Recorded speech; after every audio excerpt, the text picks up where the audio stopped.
This guy stinks! Get him off! Sorry, guys, I knew I'm going.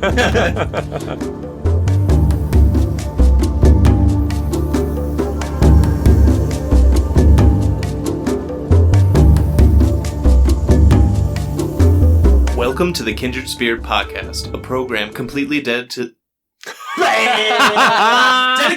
through too many syllables. You got 3 words in. Fell flat. I know. Look, do you see that? I do it again. Gag reel. Sorry, headphone users. Welcome to the Kindred Spirit Podcast, a program completely dedicated to the board game Spirit Island. On this show, we examine and discuss every aspect of the game, whether they be general tips, in-depth strategies, or silly shenanigans. Today, we cover the results of our second battle in our Brandenburg-Prussia Takedown series. This time, it was John's team who was up to the plate. How did my team fare? Let's find out. Hey, I did it! Listen to Good that job, nice deep John. voice. Wait, what voice is that? Who's there? Man, I'm not used to this. I have to get through one more of these. Just one more. You're almost done. You got this, buddy. It's almost your turn again. Thanks, buddy.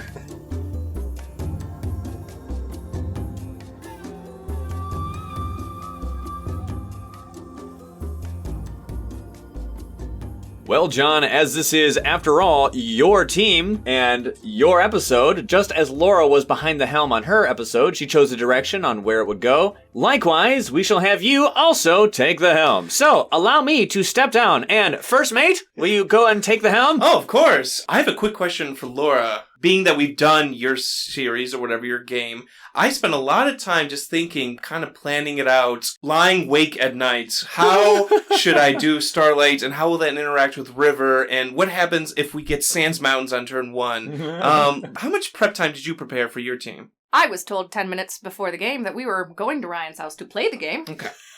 And at that point, I still chose not to think about it. We're still working on communication and marriage. Come back in like season 7 when that's maybe ironed out. We'll figure it out by When they then. shoved the cards in my hand, I said, I should probably do something with these. I was actually a little grumpy because when we had our game, we had 3 players, and I got to really quarterback myself. I had less agency this game because we had a 4th player. A 4th player! Heyo. Welcome to the show, our good friend, Seth. Hi, guys. How are you guys? Hooray. Hope you're doing well. Seth, give us a little background. Who are On you? who you are. I am... In terms of Spirit Island, In we terms don't of Spirit care about your Island- life. Your personal life. Well, like here, it. let me just delve right into my entire life story. I was born in the... born in the year 2000. No, Spirit Island was introduced to it by my good friends Ryan and John. Hey. John and Ryan introduced me to the game. When they had the idea for the podcast, I was part of the encouragement crew to help nudge them along into the... Thanks, dude. It was a really cool idea, and I knew that this was something that they wanted to do, and I knew that they would do a really good job at it. And from listening to what they've put out, and I seem to be correct in my assumption, because they are pretty awesome dudes. But in terms of Spirit Island, I've played quite a few games with these guys. I've been playing online on the Steam version, which is a lot of fun. Haven't played all of the spirits, but I think the spirit I have the most time on is Starlight. That's a lie. It is Fractured. I was going to say, I think it's Fractured. Fractured and Serpent might be a tie. Fractured, I've played one more game with Fractured than I have Serpent. Nice. It's so interesting that you haven't played all the spirits. You have, I don't know, maybe less than 100 plays or something. Yes. And the most plays you have are some of the most complex spirits Yes. in And the game. his favorite Horizon spirit, Eyes Watch from the Trees, but we can't talk about that. Favorite Nature Incarnate spirits, can't talk about that either. Let's just say nothing. Anyway. I'm guessing all that is getting cut. No, that's staying in. I can say it. Oh, wait, you can talk about... It's been announced, yeah. But we just can't talk about specifics of Nature Incarnate. Gotcha. So I can say the name of the... Eyes Watch from the Trees. Eyes Watch from Trees. Well, welcome on board, Seth. Well, thanks for having me. They explicitly said that friends of playtesters could play, and they were actually encouraging that. Yeah, for your play group. So we did. The new spirits are really fun. Okay, so yes, we had Seth on because we had Jason drop out of Laura's game, unfortunately, but now we had a full team of 4, which was fun. I was actually really curious how that might affect things. how it might be where it's like, John's two-handing versus 4 people. Is that going to be a difference? Is it not? Are the plethora of variables in this game going to be enough that it kind of negates this curiosity? I kind of two-handed turn 1 a little bit with Laura, but we'll get into who we all played. John quarterbacked my game, John quarterbacked his game. Yep. Let's get into our spirit! Nice! So let's go ahead and talk about this. Game 2 of the Brandenburg-Prussia Takedown. For those who don't remember or haven't watched the draft video, go watch it on YouTube. It's a really fun video. Yes, the formation of our teams was in the draft, and Laura's was the first game. She was game 1. Her team performed already, and today it was John's turn. So my team that I drafted, my first pick was Spread of Rampant Green. I then picked Travel River. Next up was Wind Lightning, and my last pick in the draft was Starlight. So that is a group of 4 for my team. What was the name of your team, John? Team Howitzer. Hey! And now, Explain that for us, because you told me and I went, the team what now? Now, if you want to hear an explanation, go listen to our lightning spirit analysis. Hey! That's why I didn't know. I didn't listen. Laura listens to one that she's on. She wasn't there. I also didn't listen to that one. My bad. See, not just me. Okay, Sad, thanks for At coming. the time of recording this, only the first episode has aired, so... Oh, okay. Lightning 2 comes out this week. Basically, Ryan made the connection of lightning being like a howitzer gun in World War II, where it's very powerful, but it needs a lot of manpower or people helping out, loading it, aiming it, turning it. A lot of crew. Mm-hmm. To man the thing, to load the thing, to turn the thing, to fire the thing. Correct. So with lightning in my team, especially with wind lightning, a very powerful spirit. But if we boost up lightning to go and do damage or to support others, then what goes around comes around. So that was the idea for Team Howitzer. Speaking of lightning, Ryan, you are our wind lightning player. Yes, No I was shock. very curious. Shocking. Yeah, it is shocked. This guy stinks! Get him off! Sorry, guys, I knew I'm going. Anyway, each one of us gets to have a lot of agency and a lot of the details of how the game is played and who plays who. So with Laura, I think the distribution of spirits, I was like, who cares? And John, did you have a specific notion as to why you picked Oh, 100%. 100%? Okay, I cool. thought through it. Tell us about Sure. your thought process. Intensely. Do you want to tell us your thought process after we've revealed who they are? Yes. Ooh, Okay. that'd be cool. Because I have an idea on how I want my team to be picked. Okay. Point being, I'm just saying, in John's game, John picked all the rules. In Laura's game, she picked all the rules. In mine, I'll do the same. So John was the one who picked who played who. John handed me Wind Lightning. That's who I got. And I was so glad that you did. I was really hoping for that one. Not gonna lie, we had random boards yet again. Yes, by the way, we're gonna do random boards for mine as well. And I got B-board. Not my favorite, not the worst. I'll take it. The next one, I wanted Seth to play green. That's me. Seth, was that okay that I hand you green out That of was the totally list? okay. Okay. Of the list, that one's probably the one that I had the most experience with. Because like I said before, I haven't played all the spirits. Mhm. But I have played green before, and so I kind of knew what I was getting myself into. And we can delve into all of that course. later on. What board did you start on? I was on D board, which is also the board I have the most experience with. Not exclusively, but every time we do random boards, somehow I always get stuck with D board. Seth, why aren't you smiling right now? You don't look happy about this. I really like I really like D board because there's no lands next to each other, which is a huge plus. But And by that he means repeat lands, like no mountains next to each other, Right. no sands, no Okay. double Yes. jungles immediately Okay. adjacent Oh, on the interesting. same board. Okay. exactly, that's the part I really like about it because I don't have to worry about the adjacent duplicate lands. However, there are 2 coastal lands which are both wetlands. Actually, I think that's a positive. That's one of the reasons why I like it. So there's 2 coastal lands that are both wetlands. However, one of which is very lengthy, Mm-hmm. so I can Land number 1, that northern wetland that goes all the way inland. Touches Yes. so many lands. It is touches what so makes many Board lands. D famous. Yeah. Yes. For many reasons. One of the things I like when I play is to get my presence to where I can affect as many lands as possible, even with range Sure. 1 items. Mm. And Intense strats, nice. that particular wetland gives me that opportunity a lot faster than some of the other boards. Makes sense. Yeah, board D is so tricky because It's swinging. It's swinging because It's it can swinging. be an incredible board, like you're saying, with all these adjacencies and that land number 1. With range 1 powers, if you get onto that land, you can hit 5 lands. Yeah, Which is incredible. It's great. Yeah, so many And adjacencies. it's the inland lands that are adjacent to the coastal lands because of how stupid long that thing is. I also like that the highest number jungle is not super far away from everything, so we got like Shadows and Keeper and Fangs. Yeah. It's not like tucked away in a corner. Right. The highest number jungle is Right. still touching a lot, so I like that as well. Obviously, the double coastal wetlands is so rough sometimes. If you just keep getting like wetlands, stage it's 2 terrible. wetland, coastal lands, it's terrible. and stage More 3 wetlands. Right. more wetland jungle, sands wetland. And if they had, from a long time ago, the same card that they eliminated in the original base game playtesting, which was, repeat the land you did before. What if you had coastal, then wetland, then repeat the one you did before? It was all over again. Yeah. I'm not gonna lie, because I showed up after the random draw, because we had a quick little phone call that we had to make. So when I saw D-board, I got sad. Because with Brandenburg, they come out so fast and they're so swingy as an adversary. I was like, there goes my game. Well, if we get a bunch of wetlands, I'm like, this might get dicey. But there was one good thing. More on that later. More on that later. Laura, who did I give you? You gave me River. I didn't want that. I don't like there's River. a question. If we had to choose, who would we all pick?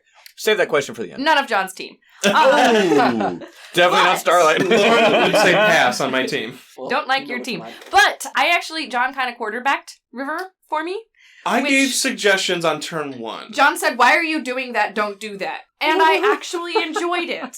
Because he's like, no, don't do that. Don't go top track. That's stupid. Put them back onto your top track. The thing I that don't was know if I used the word hilarious. stupid. Maybe I said ill-advised. No, I think you said it Pretty would close be to it. only be an idiot. Only a fool! But him quarterbacking kind of gave me a new strategy. My normal build is to do one of everything because of, make it all nice and even. And he explained why you play it like this and gave me like an opening card play idea and kind of gave me some more hints and tricks. So I actually ended up enjoying playing River more than I would if he just left me to my own devices to flounder on the other side of the board. For our many European listeners, quarterbacking is a very American football term, so maybe something that they would catch on to is alpha I was gaming. going to say, the term Oh, yeah, alpha that's gaming right. is also synonymous here. The funny thing, though, was John was like, my score's on the line. I will admit no faulty play. John came over every turn and is like, let me mansplain to you. That is not true. Not this true. is an energy. Not true. I merely said River potentially never needs their top track just because their cards can give them energy. Boonavigor. Yeah. Boonavigor, River's Bounty. Yeah, you can get energy in other ways than your Yep. top track. The funny thing was, Laura sets up her board, does her first turn, and then she got a phone call that she needed to take. So she leaves. Seth and I are each looking at our own boards. John leans over and he's like, she's going to do this. Yep. Wait, what? I may have moved your first presents. Wait, you did? We told you this. The first 2 presents. First thing we said when you came back, and you were like, you know what? I'm okay with this. You and said John's you like, used a card on something. I didn't know you moved my presents. Just for your opening. no, that's exactly what we told you. You're And you were opening- like, I'm okay I with don't this. remember And any John of was that. like, I must win. Your opening presents placement was curious. So I thought, being that you were travel, you'd want to dwell in lands with Dahan since you're a travel river. So I think that would have been a great start for you to grow to a land with Dahan. And it was. We are winking heavily. Uh-huh. Listeners, Yep. I really enjoyed having him alpha game. It was actually It was fun. only turn So- 1. It was only turn 1 just to give her the starting push. Well, I guess we're not going to talk about doing the slow phase of her turn the second time she took a phone call. See, that's the one I remember. And that was only 1 card play. It was. But I she did swear pick you all the didn't card. tell me about moving my presents. I'm We sure literally mentioned did. It. Yeah, We literally mentioned did. Yes. it. For those keeping track, Laura didn't say, but she was on F board. Anything stand outs about F board, Laura? F4. Failure. Not true. It actually worked pretty well. Yeah. Very well. Yeah, it was the board. I was there, and we played the game. Cool. All right. No feelings of ill will toward that board.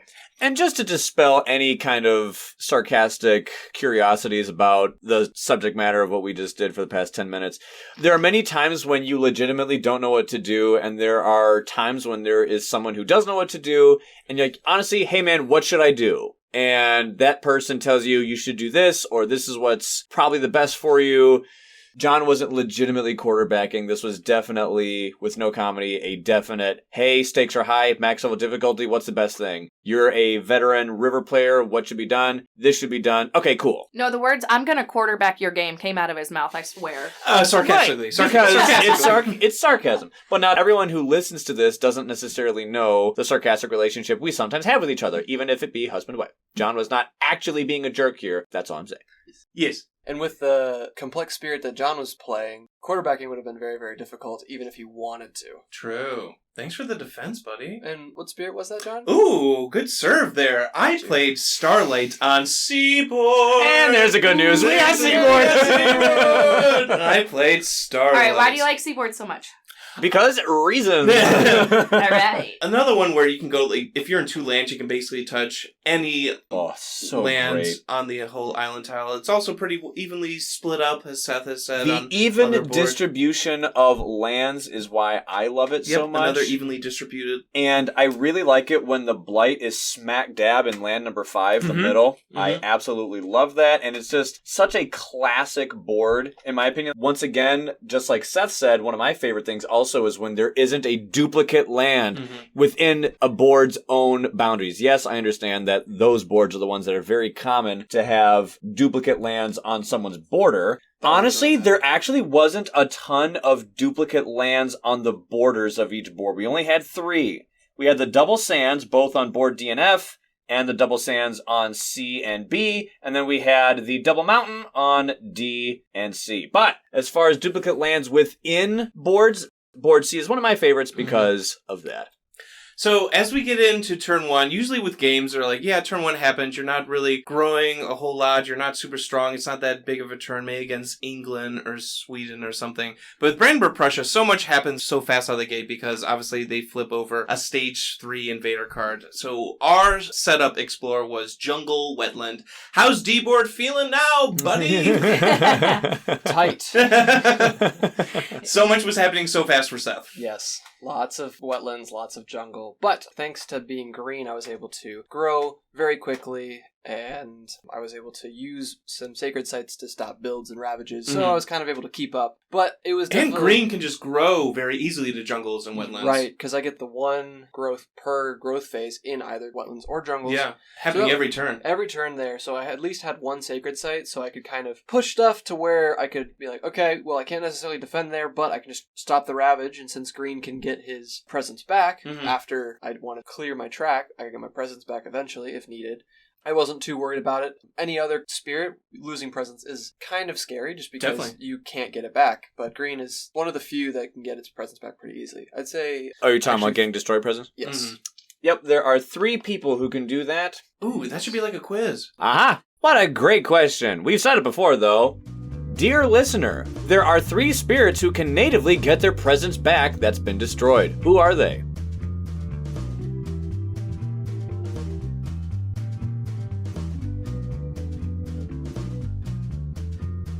If your answer was green, downpour, and... Volcano! Hey, volcano! There it is. You are correct. A lot of the time we talk about plays of the game, and for a lot of us we'll get into it as the game goes on. Starlight's play of the game was actually turn 1. Really? Only because of wind lightning. Actually.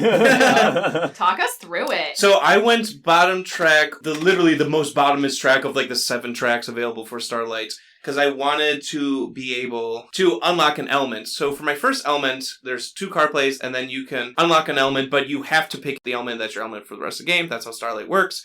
I chose Moon. So on my first turn, I played 3 moons. With 3 moons activated, I have my innate power, Sidereal Guidance, unlocked. With 3 moons, it says, gather up to 3 explorers. So, for those keeping track at home, on Seaboard, I have my Coastal Jungle, I have my Land 4 Jungle, and then I have my Wetland in Land 5. None of them start with the town. So I got to gather 3 explorers from those 2 jungles and 1 wetland into my land 2 sands. And that is phenomenal against Brandenburg-Prussia 6. Oh my gosh, That was my is play of the game. huge. That was a beautiful thing to watch. That is huge. Stop 3 builds. But Boom, boom, boom. those keeping track also know that this innate power is a slow power. So I could only... How could you do that? How do this work? Well, we had lightning on the team.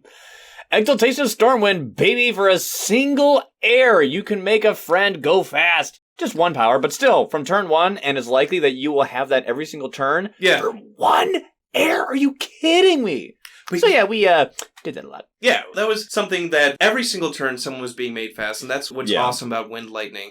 And when you can stop builds against Brandenburg-Prussia, because they don't really do anything else. They don't have adjacency stuff or extra damage. They just go fast. So if you can stop them from going fast, and you can keep up with their speed with a lightning on your team, then that is why I drafted them. Like, I want to go speed for speed. Right, and the thing about Brandenburg-Prussia, especially level 6, is the fact that on turn 2, you have 4 Ravages coming at you. And just with that single power going fast, you immediately negated 3. 3 of the I'm Ravages. sorry, are you playing as somebody that has Peace in the Nighttime Sky? I sure am, buddy. I guess I'm fine. So I guess all 4 Ravages will be covered. Right. Insane. 2 powers. All 4 Ravages stopped. Mm-hmm. 2 powers! But I wasn't the only one that was made fast. So that means Ryan had to play multiple powers. So I did the opening play that I actually described in the lightning analysis, where you do grow 3, take the 1 presence from bottom track, get your 3rd card play, get 3 energy, and play every card except Raging Storm. So that meant that I could destroy 2 towns, 1 from Shatter Homesteads, getting a fear. Mm-hmm. You're playing enough cards to get enough elements to trigger level 1 of Thundering Destruction, which is another town that is also another fear. Harbingers of Lightning is going off, so I'm shoving somebody in to get a fear, and I did Lightning's Boon. And of course, this also meant that I was also getting level 2 of Exaltation of Stormwind, which allowed me to give a friend 1 speed upgrade, as well as +1 range. You gave me that speed upgrade and range, which is very nice. I gave John the speed upgrade and the range upgrade, and I gave River Lightning's Boon. Because of this, I had 5 powers going off on turn 1. But here's the thing. When you're up against BP6, you are on the clock, baby. And I'm like, go, go, go, go, go, go, go, go. So what did River do with the speed? So on turn 1, I played River's Bounty and Wash Away, and I also was able to trigger Massive Flooding. I wrote down that I did those things. I forgot where exactly I did them. So I do remember this because I also took notes. You got to, with Wash Away being made fast is incredible. So huge. Because you were able to stop a city build. Oh yeah, we were able to get a town out of the way. An explorer and a town in the fast phase move, so no city was built, which would have been tricky. Cities are difficult to manage, especially on turn 2 if they're going to Ravage. Mm-hmm. And then you were able to do Mass Flooding Tier 1 and stop another build, so you were made doubly fast. Thank you, Ryan. And that trend continued throughout the game. You will sense a theme here, and it, started early. So I know, gathering 3 explorers sounds lame as a play of the game, but when you're able to, look at the domino effect of the ramifications of what this did and how I was able to grow differently as Starlight, because, I almost had a downturn, because Ryan let me stop so much, I could lean into something else of my Starlight build, because my board was already so cleared or grouped up. Right. And we knew right from the get-go that getting Sidereal Guidance quickly, fast in turn 1 was going to be our ticket to buy us a lot of time. For sure. Fun fact, for the longest time in life, I thought it was side reel. I kept saying side reel during our game. Because when you look at the word, it looks like the word side was just reel on the end. So it looks like side reel guidance. And then I had to learn, it's Sidereal. Sidereal. That sounds a lot cooler. Kind of like the dinosaur, the Ankylosaurus. Yeah. That's what I thought it was, Ankylosaurus. It's Ankylosaurus. Ankylosaurus. That sounds so much cooler. What does sidereal mean? Sidereal? Yeah. What does anybody know the definition of that? Because it's a weird word. Nope. Hey, Editing Ryan, what does sidereal mean? It is an adjective derived from astronomy. It describes something determined by, from, or relating to the stars. Wow, Editing Ryan, I never knew that. Thank you. Nice. Interesting. Nice. Seth, any big things on Green's turn 1? Okay, so it wasn't super, you guys had really, really big first turns. Mine, it was more about getting as much presence out on the field as possible. So I used my second growth option to grow again. I was able to use Gift of Proliferation on Ryan so that he could get another presence out there. Yay for Ryan. Yay, Ryan. Yeah, and Ryan. I pulled from bottom track. So now I am at 4. 4 plays. Yeah. Because of that, I had an extra card play, so I went for energy instead of card play that turn. Okay. So I was able to use Stem the Flow of Fresh Water and my innate Creeper's Tear into Mortar to eliminate one of the towns that was built in the following slow phase. So not super big. It's turn 1. It helps. Turn 1. Yeah. Well, it also helps because... We only had a big turn 1 because of Wind Lightning. Right. Like, Starlight only did what they did because, Ryan made me fast. Right. And he GOP'd Same me, for so River. that really helped as well. Right. But the thing that's really nice, though, even if it seems like it's really small, Seth, to get rid of a town, even if it's just like, it's just a town, the thing about Brandenburg-Prussia is because of their escalation, they have to go ahead and add a town to a land that doesn't have one. So if you keep clear lands, that means you have more choices as to where you can put that town. And having more choices is awesome, because if you have a town-filled board, you don't get to choose where it is sometimes, and sometimes you're like, I want this one land cleared. Well, too bad. Now every land has something on it. Yep. Crap. So I know it may seem like it's just one town. It snowballs in a good way to have clear lands. So you did a lot. I did Well done, E. a sir. little bit and a lot. And thankfully, there were 2 Dahan in that land. So the next Ravage phase, they just cleared out the Explorer that was there. Perfect. So it Bang, was... bang, boom. Yeah. That is green 1.0, baby. Yeah. The first event that we burned was Strange Tales Attract Explorers. Nothing crazy. I wish it was farmers or I missionaries. know. Like one I of was those like, is it outcasts. missionaries? Yeah. Is it Newman is Crisis? Yeah, something. Because And of then- the phone call, I didn't get there in time to stack the deck, so that's Yeah, on me. Why wouldn't Laura stack the deck? Top deck? Oh, Laura, I forgot you told me to do that. Dang it. I'm sorry. But One it job. also wasn't a good one either. So you know what? We'll take it. I'll It was, take it was a fine burn. I'll take it. Our Explorer was jungle, so we had jungle. We had jungle Yeah. wetlands, and then the next turn was jungle again. So With it's like, an escalation. with an escalation, so we gotta add that town. But it was just like, okay, we gotta really focus on jungles. We gotta keep those clear. Mm. One thing that Starlight did to gain my 3 moons, I had to obviously play cards with moon. So one of them was Boon of Reimagining, and all the Starlight mains are gonna cry. I didn't play it on myself. Everyone says you should play it on Starlight. I mean, honestly, a really good strategy play on Starlight. Literally every person who plays this game knows what you're about to say and are totally okay with it. Instead of playing it on me, I targeted Wind Lightning. Yes, Lightning needs it so bad. So did you forget a power card, Ryan? Is there anyone in your hand that you can forget? Yes, John, I pulled a page out of your book and I booted Raging Storm to the curb. I was like, well, I really want the water, but there's a good chance I can find it elsewhere. So, yeah, we immediately got rid of Raging Storm. No. And the thing is like, if you're somewhat new and you're not aware of the context for the joke there, Lightning is a character that so badly wants cards that they are famous for wanting cards, so much so that anyone who has card-giving powers usually targets Lightning when in doubt. And so here we have Starlight, who has one of the best card-giving powers in the game, and oh look, what a shock, sarcasm, that it went to Lightning. And now we're trying to boost up Lightning. This is Team Howitzer. So now Lightning can play 4 powers. They're going to get extra power cards. They're going to get an extra energy from Boon of Reimagining. They can make the rest of us faster. They can make us faster. So it literally very much is a scratch my back to scratch yours kind of thing. And the thing that was so great was, of the cards that I found Steam Vents. Oh, look, I got my fire, water, air back. There's your water. And hey, I picked up an earth element as well. And I got Carapace Lands. Oh, I'm sorry. Does Carapace Land have a threshold that requires 2 earth? And it has an earth itself, so with Steam Vents and Carapace Land, I can get the kicker for Carapace Land? Yeah. Well, that was a nice convenience. And with Wind Lightning, because you can cheat range or add extra range, Steam Vents, Oh, the my card's gosh. value goes so higher. I'll get into this later. I had so many range 0 cards, and I don't care, because I have ways to buff my range. Carapace Land and Steam Vents both are range 0, but I'm looking at that like, LOL, just add 1 to that, and I can make it work, baby. It was like a slow phase of gaining powers, because then I played Shape the Self Anew, and I got to gain a minor power, and I gained Entrancing Apparitions. Love this one. One of the OGs, one of the base game powers. But Love that card. This is where I'm like, okay, I can play this potentially next turn and gather those 2 explorers that just explored to the jungles. Yeah. And gather 2 and defend somewhere. So I do like that power. It has good elements. It has moon for me. It has air. So yeah, very supportive turn 1. With speed and growth and range and power gifting. It was awesome. Even energy gifting. So that was turn 1. I'm like, okay, that's a good turn 1, you know? Yep. Next came turn 2. Yep. Ryan is already reclaiming. Well, like I said before, one of the things about that Grow 3 card play is that you're probably going to have to reclaim.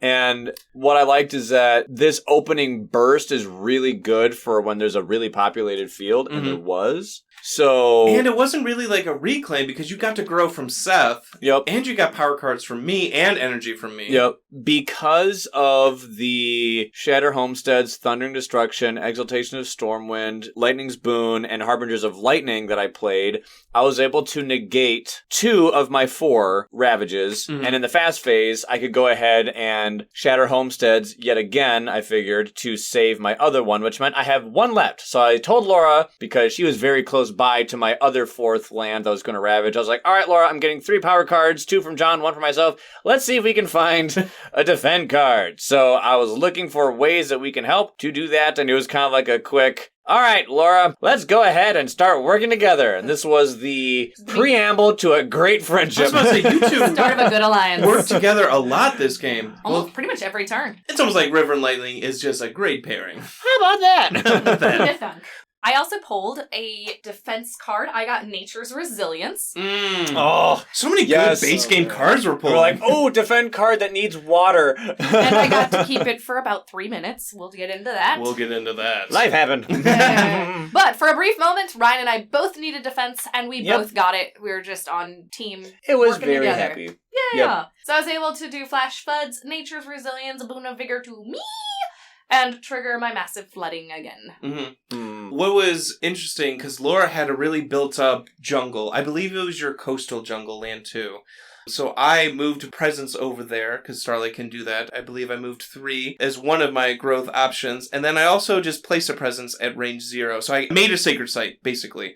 Because I need a sacred site for Peace of the Nighttime Sky. I was going to use it, as Ryan was talking about, on my wetland that was kind of lingering, but I let that blight. I was more focused on jungles, obviously, because we had jungle wetlands and then jungle again.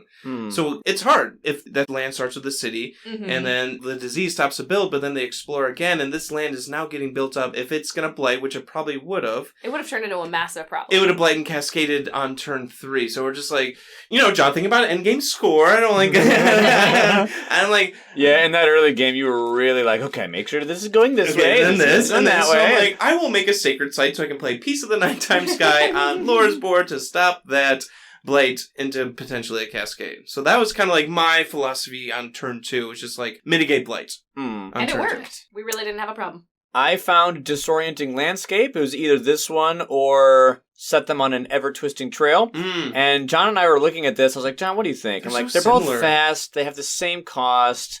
They both give air, both give plant. One is moon, one is animal. So the only thing I can use here is air.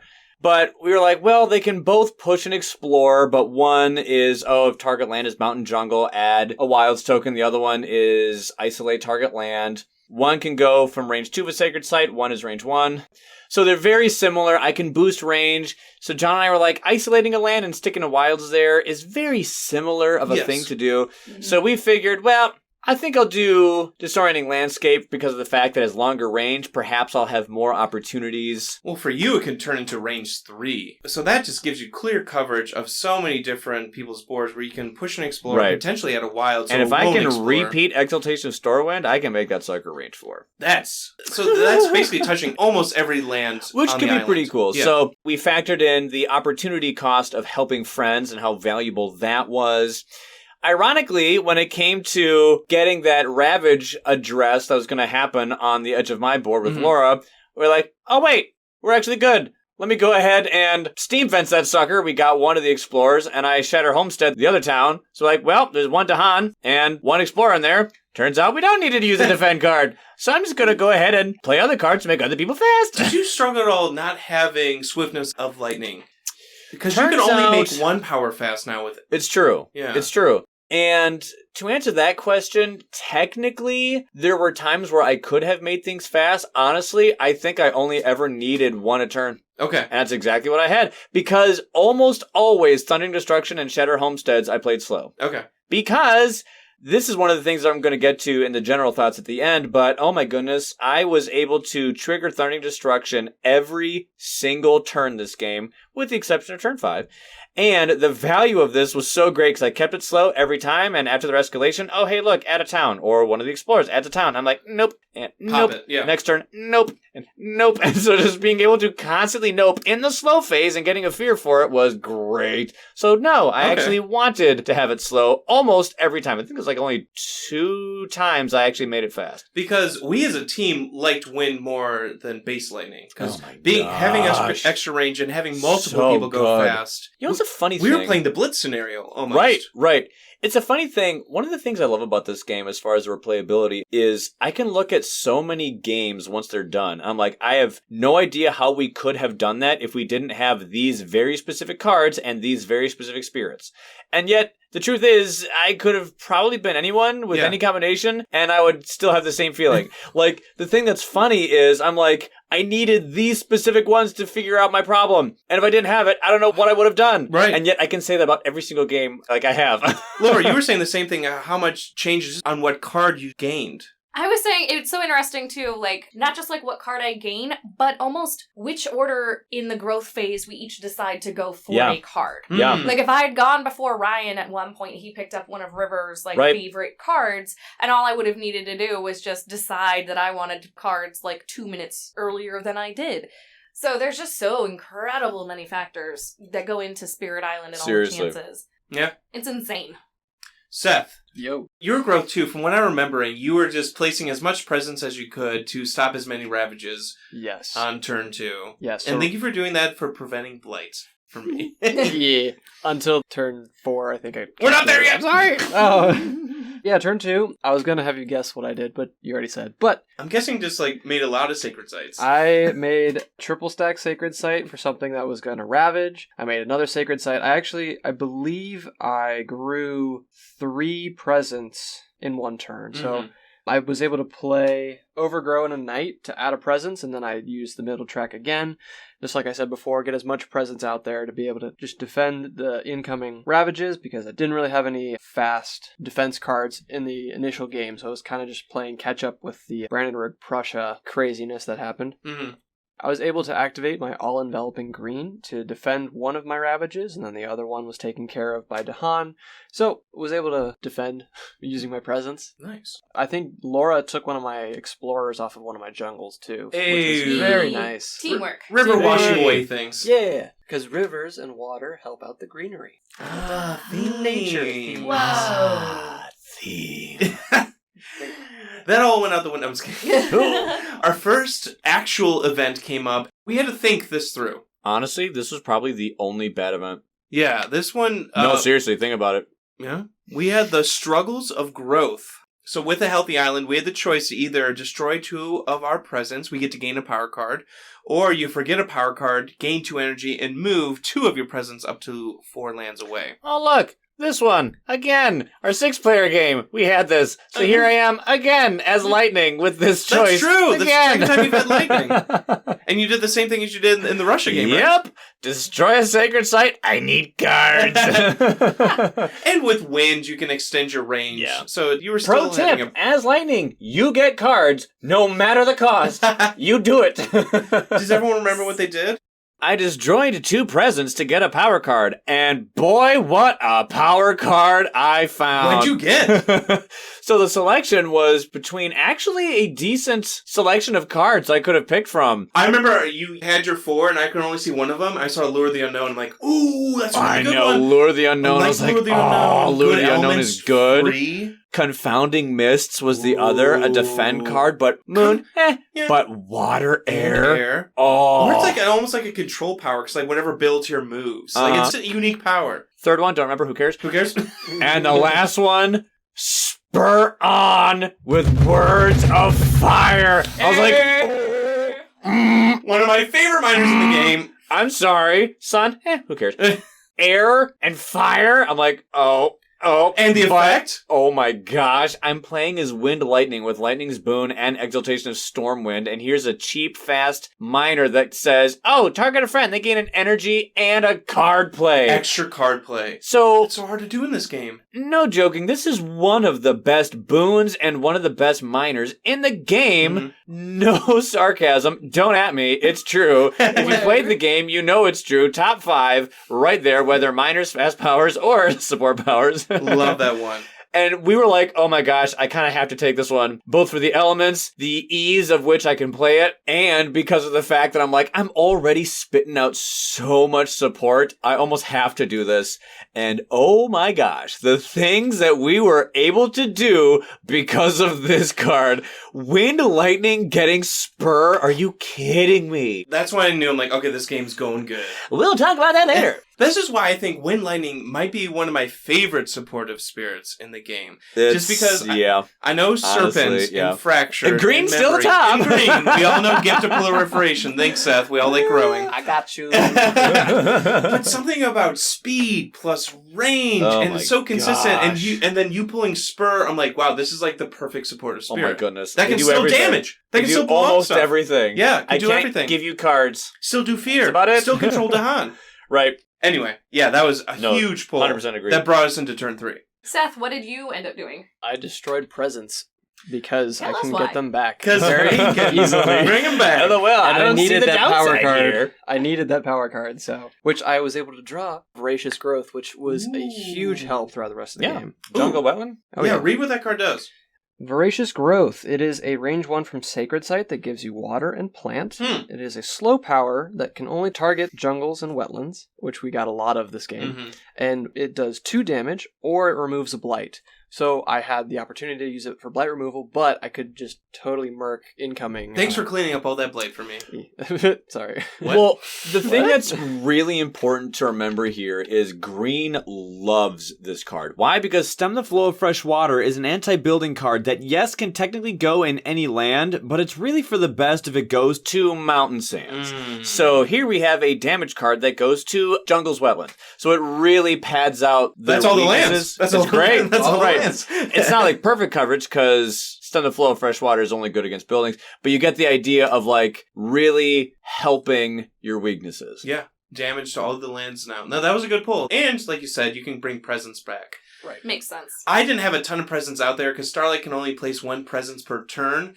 So I forgot Shape the Self anew, which I used. I got to use it, and I got a power card from it, so I just forgot it. I got my energy because I'm like, I'm getting 2 energy. Maybe I'll go for a Majors build. Bro, no worries. Starlight literally forgets every card in their hand except for one every game, always. I was going to forget it anyway, right? Makes sense. I was like, might as well get energy for it to move my Keep presents Boon around. of Reimagining, chuck the rest. Yeah. Maybe. Laura, what'd you do? Well, I didn't want to lose my presents either, and then I also didn't want to lose any of my initial cards because you can combine them so nicely to get your max on your innate. So I played Nature's Resilience once and then chucked it. I mean, it's a very good card, and it stopped a blight. It did its job, What right? you gonna do? What you gonna do? No, you had to keep that. Yeah, you need to keep your starting hand. Yeah. Yeah, we were like, Laura, keep it. Yeah. Massive Flooding, we need it. We need it. We need it. Our fear card was nothing. We didn't earn that yet. It's the theme of us. We'll get into that later. We'll get into that later. Fear. So I think that's all that happens. Pretty uneventful turn 2 Ravage, because like we said in Laura's game, turn 2 on Brandenburg-Prussia can kind of make or break the game. Yeah, I was very encouraged to see, you know what, this turn 2 was actually handled quite nicely. I mean, you had yours almost buttoned up at the end of turn 1. Yeah, I was about to say, my turn 1 fast. Mine was like 70% buttoned up at the end of turn 1. I'm like, oh yeah, we got this. Seth stopped a lot of blight, destroyed a lot of sacred sites. Laura defended with Nature's Resilience. I used Peace in the Nighttime Sky. Like, the turn 2 was very, like, nothing much happened, you know? It was just like, okay, that's cool. It was easy. So, and then we got the Mountain Explorer was our next one that we had to prepare for. So that brought us into turn 3. Real quick, play Lightning as you want. I'm just joking when I say grab cards no matter the cost. If the situation really demands that you do something else, go for it. I'm just talking about the general mindset. Mm-hmm. No, he's not. Do it or you die. Don't die. As Eric likes to say, there are always extenuating circumstances. I like that. Turn 3 was pretty big for Starlight. This gave me a sense of direction. I gained Vigor of the Breaking Dawn. Because the event gave me energy, and I started like, okay, I'll start going for energy this game. Vigor of the Breaking Dawn is one of the best majors for me. No, I was They're going like to say a the same personal thing. tier list or In something. my notes here, turn 3 was a very big turn. Oh, you're right. Not just for me, everyone. Like Everyone. we had a really big turn. So that was like, okay, I'm forgetting Peace in the Nighttime Sky. It stopped a blight, stopped a ravage. It's one of those things like Ryan saying, Starlight's going to forget their powers, and I'm already transitioning. I'm already becoming a new spirit. I'm already forming into something else. And it turned out being like this Beast Dahan type spirit. That's when I started getting more sun on my tracks. So, yeah, Vigor was a fun pull for me. I was super excited. So, Ryan, on turn 3, did you play Spur On? So, Laura and I, when talking about this awesome friendship that Laura and I had founded, we had learned that if I give her Lightning's Boon and Spur On with Words of Fire, she can massive flooding turn to turn. Dun, dun, dun, dun. This time I got to do massive flooding. Mm-hmm. Fully leveled up. Yep. Which is impossible to do without help. Like, she did it on Absolutely. turn 3. Yeah. That is crazy. Because I had double growth. Yeah, you could only do and I this still wasn't out there. on turn 4. Right. If it was River by themselves, they could only do it quickest on turn 4. You and did would on you even turn have 3. the cards at that point? Yeah, What's so your starting hand? Yeah, you would just use a starting hand. I'm just trying to think through, like, reclaim and stuff. Anyways, all that to say, Ryan not only gave me an extra card play, but then also made me fast. So I was able to gather up my Dahan and make another one to create a sacred site, because Taxi River, and then was able to push some people around and then trigger the innate at the highest level and destroy everything in a little area.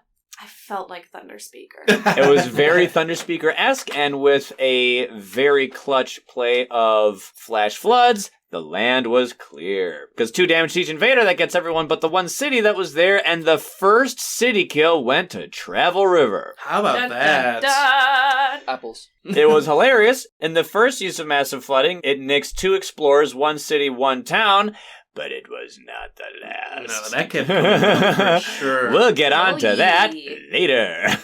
And in doing so, we unlocked our very first fear card. Hey! Turn 5 We're like, oh no. I miss my old fear teams where it's like, turn 2 Ravage, I get a fear card first. Like, Did we mention we were not a fear team at all? We're gonna talk about that later. Can't wait for Ryan's team. Yeah, we were actually talking about this too. We were curious as to various statistics that we were gonna get. In Laura's game, the first fear card was earned on turn 3. And here in John's game, the first fear card was also earned on turn 3. It takes time, especially we love what River was doing, but not a lot of fear was coming from River. Nope. And especially with Starlight early, I wasn't earning a ton of fear. It was basically just Green and Lightning earning the fear. Early on, at least the first 3 turns. Right. And I'd say so. when Green is the only person earning fear, at least initially, that's a slow fear game.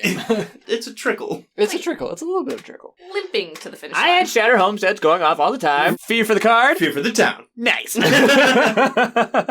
then I got to use Vigor of the Breaking Dawn. I had some Dahan grouped up and got 6 damage worth with my 3 Dahan that were in a land. And I believe I took out, was it City Town Explorer? With this, you killed a city and an explorer. Oh, yes. And it was my starting city. Thank you.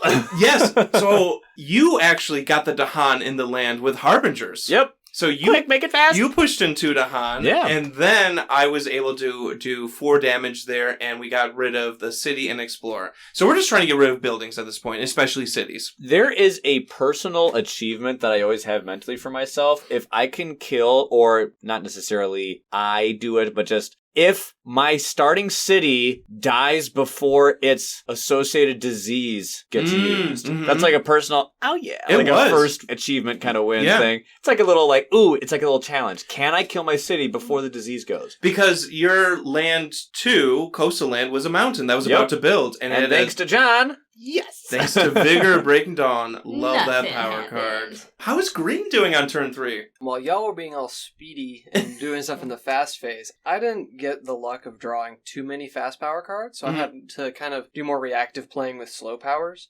This was the first time I did my reclaim, so I was able to get a new power card, but I wanted to grow just a little bit more, so I played Overgrow again to get another presence out there so that I could deal with one of the mountains I was going to grow and create a city. I also played Stem the Flow of Freshing Water, which deals damage to either one town or one city, and if it's in the mountains, it deals 1 damage to both. And the place that I was targeting was a mountain.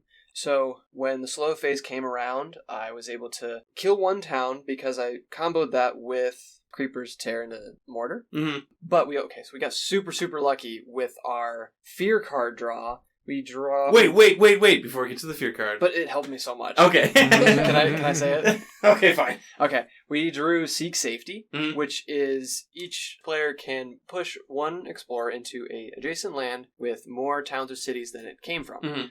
One of my mountains that I couldn't reach at this point had 1 explorer in it, and then my wetlands that had a sacred site in it had 1 town, and that was the easiest decision I've ever made. It went right there. I feel like that prevented a lot of builds for us. Yes. That was a huge Fear card where it's like, okay, I get to move this 1 explorer, and so many of us had 1 explorer into a land that just explored to a mountain that was about to build. So It was nice. For us to finally get a Fear card, that was the perfect Fear card to get. Right. It worked out really for well. our first one. Especially after your turn 1, like, clear out most of your board. You Yeah. only had, like, 2 lands to deal with. So at that point, you just had 1 land. 1 land. So So that that way you could help other people. exactly, that's let me help Ryan with Vigor, and then Ryan was helping Laura, Laura's helping Seth's helping Ryan. It literally is just a circle of life. We're just all helping each other out. Circle of life. It felt like a very collaborative game. Our next event was Dahan Trade with the Invaders. We don't actually get this one hardly ever. Yeah, I didn't even remember this one.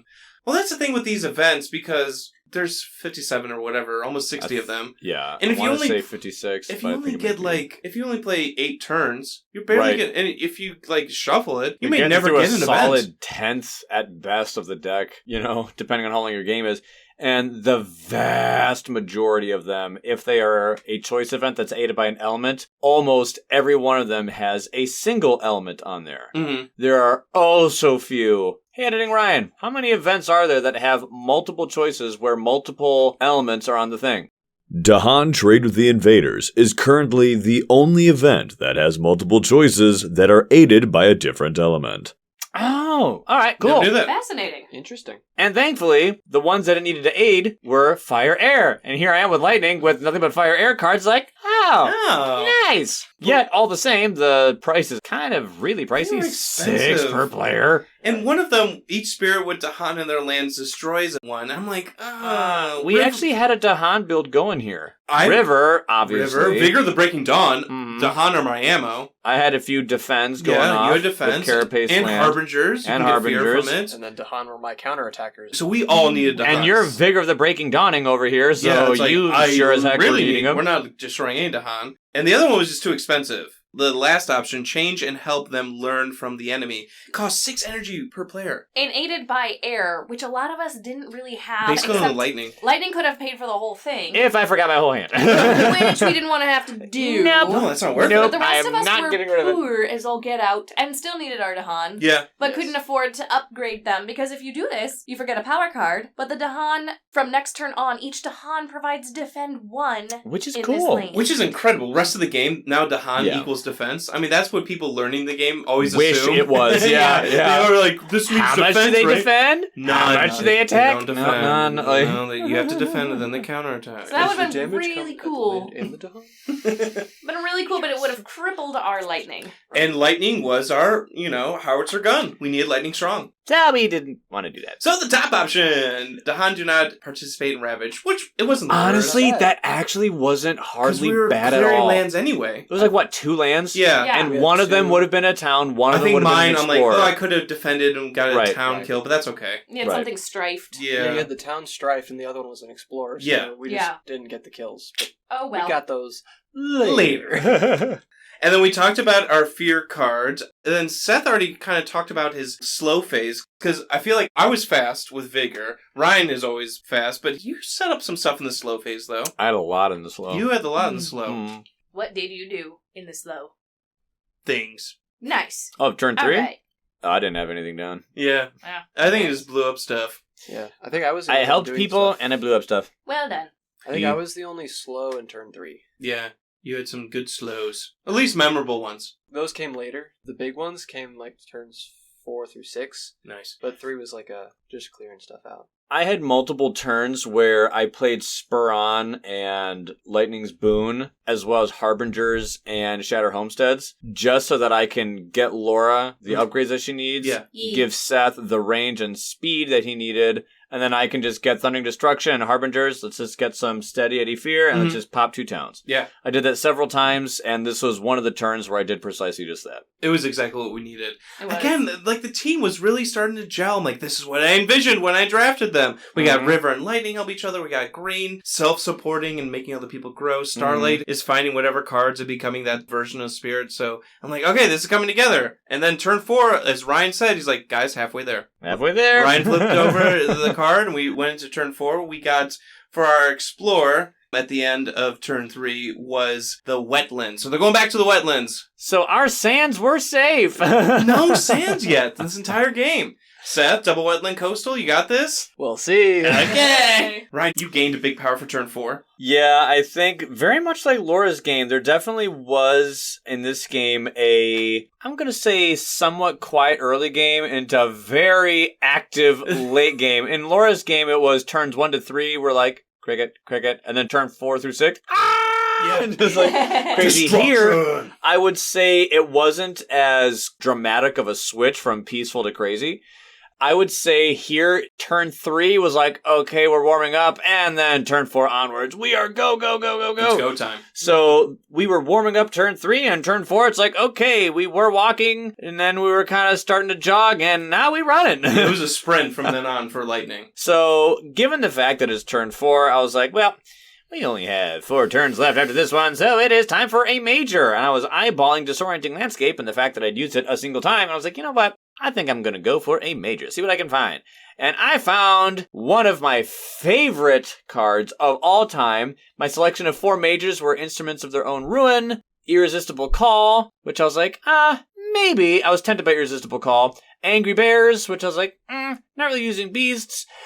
And then there was Mist of Oblivion. Oh. One of my favorites Blobby. of all time. Yes, it has Blobby. And no, I don't love it exclusively because it's awesome for Mist. It's just honestly a very good card. But in Lightning's case, I don't need the moon. But it has water air. And that is a combination of 2 elements that you really want as Lightning. And the fact that I only needed 1 extra moon to get the kicker was great. Because that card is one of my favorites where it just simply says, hey, do damage to each invader. Plus, every time you kill a building with this power, you get 1 bonus sphere to a maximum of 4. Then, if you get the threshold of 2 moon, 3 air, 2 water, you just get 3 damage as an extra that you can just add somewhere. So what this means is, if you do get that threshold, yes, you do 1 damage to each invader. Bye-bye, Explorers. Every building gets hit, and then you get to use 3 damage at your leisure to go ahead and, what I like to do, pick off those buildings that yet remain and get a bunch of bonus fear. This is a great card. It reminds me of a massive flooding where Yep. it just kind of wipes out a land. And Yep. now you get bonus fear for it. Not just fear from the buildings destroyed. You get per building you get fear Yep. from. So I grabbed Mist of Oblivion and I chunked Disorienting Landscape. Bye. You used it once, right? I got it once. Yeah, you got a good use out of it. I had This is the, done. We all I got did my that, wild token from it. Yeah, we got a wild side. We got an explorer move. Laura got a defense. We all did. We used Yeah. it one time. Yeah. But John, I wasn't the only one to get a pretty good card. Like I said, I was going for majors. I was doing a majors build Starlight, going after, that 2 energy. I was getting some energy. We got Boon of Vigor being thrown around and stuff. So I went and also gained a major. I was going to forget Entrancing Apparitions. It did its job for me. I gathered up Dahan and defended with it. And I gained Tiger's Hunting. No, not a beast spirit, but I'm like, but I can be. Oh. But I can. LOL, And Starlight yet- can be anything. Yet another No, facet of it's- Starlight began to emerge. I'm like, okay, looks like I'm going to move to a jungle because Starlight can move presence, and now I can play Tiger's Hunting. This was cool because just with how beasts were set up, I was able to just start taking off buildings. No, not wipe out lands like massive flooding or massive oblivion, but I could take out maybe a town and then set up for later to take out a city if I had 3 beasts situated. This card basically gives ranging hunt to those who don't have it. To those who don't have it, you're right. And 1 damage per beast, that adds up if you keep using this card. Sure. And if more beasts come out from, event cards or who knows, fear cards, whatever, other players. So I'm like, I'm going to take this. And I was able to, take out stuff with it. So it was pretty awesome. I also found a pretty good card. It wasn't a major power, but it was a pretty useful minor power. It's called Bat Scout for Wraiths by Darkness. Basically, what it does is it's a slow power, but for each Dahan in a land that you target, 1 damage to towns or cities. Or 1 fear gather up to 2 Dahan. I didn't use that part of the card. I used it mainly for the damage dealing. Okay. But I believe this was the one time me and Ryan traded Gift of Proliferation and a little bit of a speed boost. I was giving you so many speed boosts throughout the game. Oh my goodness. If you want to pinpoint when I gave it to you, LOL, it was like almost I was about to say, every turn. Ryan was making 2 people fast every single turn. Right. Usually me and Seth going, wait, no, give me. No, I want the double give fast. Me all. Do you have it? Ignored Do you me have the it? first half. Do you have it? Now. One thing that was incredibly nice that I am just like eternally grateful for was, although I was giving Seth small amounts of speed boost throughout the game, he gave me, yet again, another Gift of Proliferation to repay the favor. And this time I pulled from Top Track because I was really sick of 1 energy. Let's get to 2. You're welcome, Ryan. But Bat Scout for Raids by Darkness, I was able to combo that with Fields Choked with Growth by being able to pull some Dahan into a wetland, the really long wetland that touches all the things. And I was able to kill both a town and a city on that turn. In the fast phase, right? In the slow phase. But before I did that, John was sad with me because I blighted and cascaded. Oh. Sorry, John. Well, you're like, I'm just going to destroy presents, and Ryan's like, you don't have a sacred site there. Sorry. So I'm like, I love green, but green has to be legal. Okay, we can't cheat for John. Well, I was like, well, Seth, your present still gets destroyed, but not for you doing it. But you can get it back. Real quick, and how did you blow it up in the slow phase? Those wounded buildings. So, the Wounded Towns and Buildings, I was able to pull a total of 4 Dahan into that space. So, using bats, 1 damage for each, that's 4. So, the town is gone, and then the city has only 1 health left. But, remember, I have Creeper's Tear into Mortar. There it is. Got it. And I was able to do the 1 damage to finish off the city. So, even though it built there, I didn't have to worry about the Ravage next time around. I love when 1 damage takes out a city from creepers. And So when nice. green can take out a city, especially with creepers, it's a nice day. Yeah, like the game's starting to go Yeah. well. Yes. You guys were all being really destructive. We like to destroy. River went off again this turn. I replayed Yep. my whole hand just to do it again. Oh, look, we did it Exact same again. Lightning and River. Laura's like, hey, can you do that thing again? I'm like, yep. So, lightning's we did. Spur on. Lightning's boon and spur on. Coming your way, bucko. So it was the same thing, only this time it was even just a little bit more destructive. I believe, Ryan, you may have the stats on that one. I do. Your second use of this was on turn 4. You got 6 explorers, 3 towns, and 1 city. Wow. Yeah. Yes, we may have been gathering people in there to make that a little bit more convenient, but that's what you're supposed to do. You gotta make it juicy. Gotta make it worth it. I feel like I finally understand River now. The whole idea of push Hey. everything into a problem spot and then finally level yourself up to the point where you can use your innate.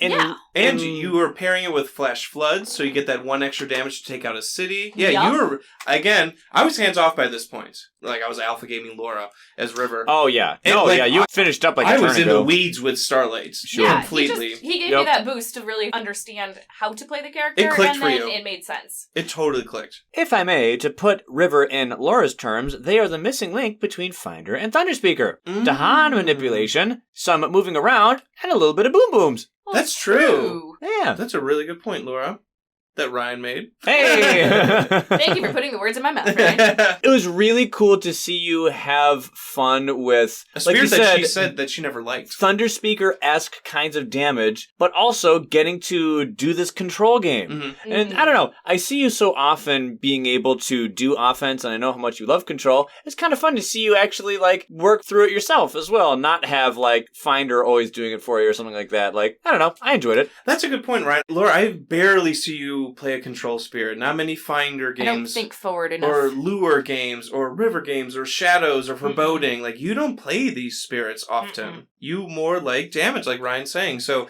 that was a unique experience to see Laura play something different. And we were able to make use of level 3 of Stormwind, where it's like, hey, target spirit may push 2 explorers from one of their lands. I'm like, hey, get in that land. Correct. Oh, I think with this done, all this grouping up, I mean, Ryan, was your board... Ooh, this is so great. When Laura did this, because John had helped me with my city and as well as doing some other, making sure that we push explorers here and shatter homesteads towns there. Disorienting landscape. Right, yep, while I had it.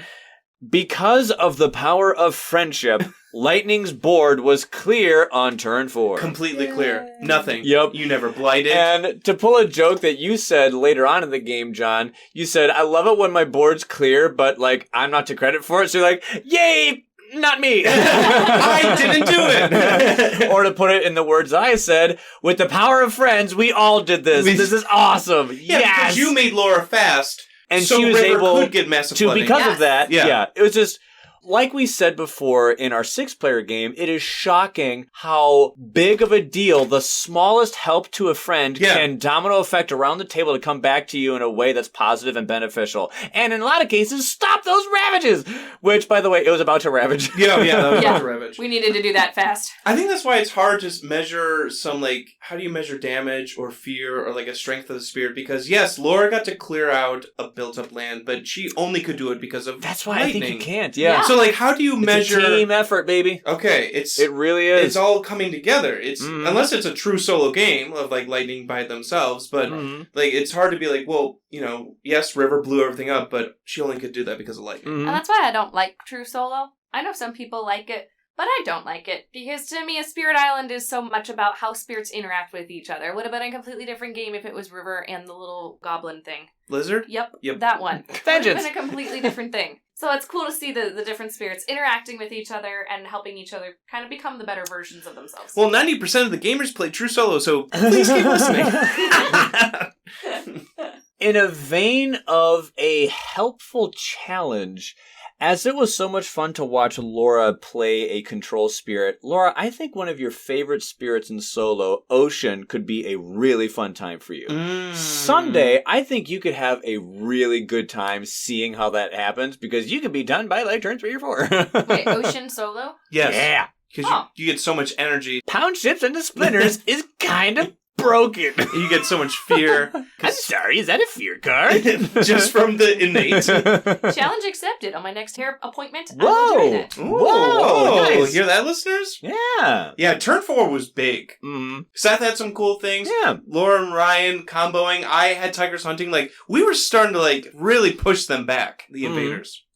Fun fact, as you can already tell, in Laura's game, we recorded the stats on Manifestation of Power and Glory because we figured she'd be using it a lot and to great effect. In similar fashion, we were like, yeah, let's go ahead and write down what happened with Massive Flooding because stats. that's going to be happening. So we had a little laugh. We were like, oh my word, Laura keeps playing like all these massive boom boom cards and killing so many people. How much you want to bet that in every one of these games, she's just going to have like her own personal boom boom pile? So we were like, well, in Laura's game, it was Manifestation, Power, and Glory. In this game, it's totally Massive Flooding, and it's probably going to be Volcano in the next game. So when we're going through all the stats, it's going to be hilarious, because we're going to talk about, the first turn that this happened, how many fear tokens you gained, and then we're going to talk about Laura's Boom Boom pile. Laura's Boom Boom stats. My personal body count. Love it. Our next event card that came up was kind of rough, but also good. So I pulled Fire in the Sky on turn 2, and I was starting to use it and get Strife out there.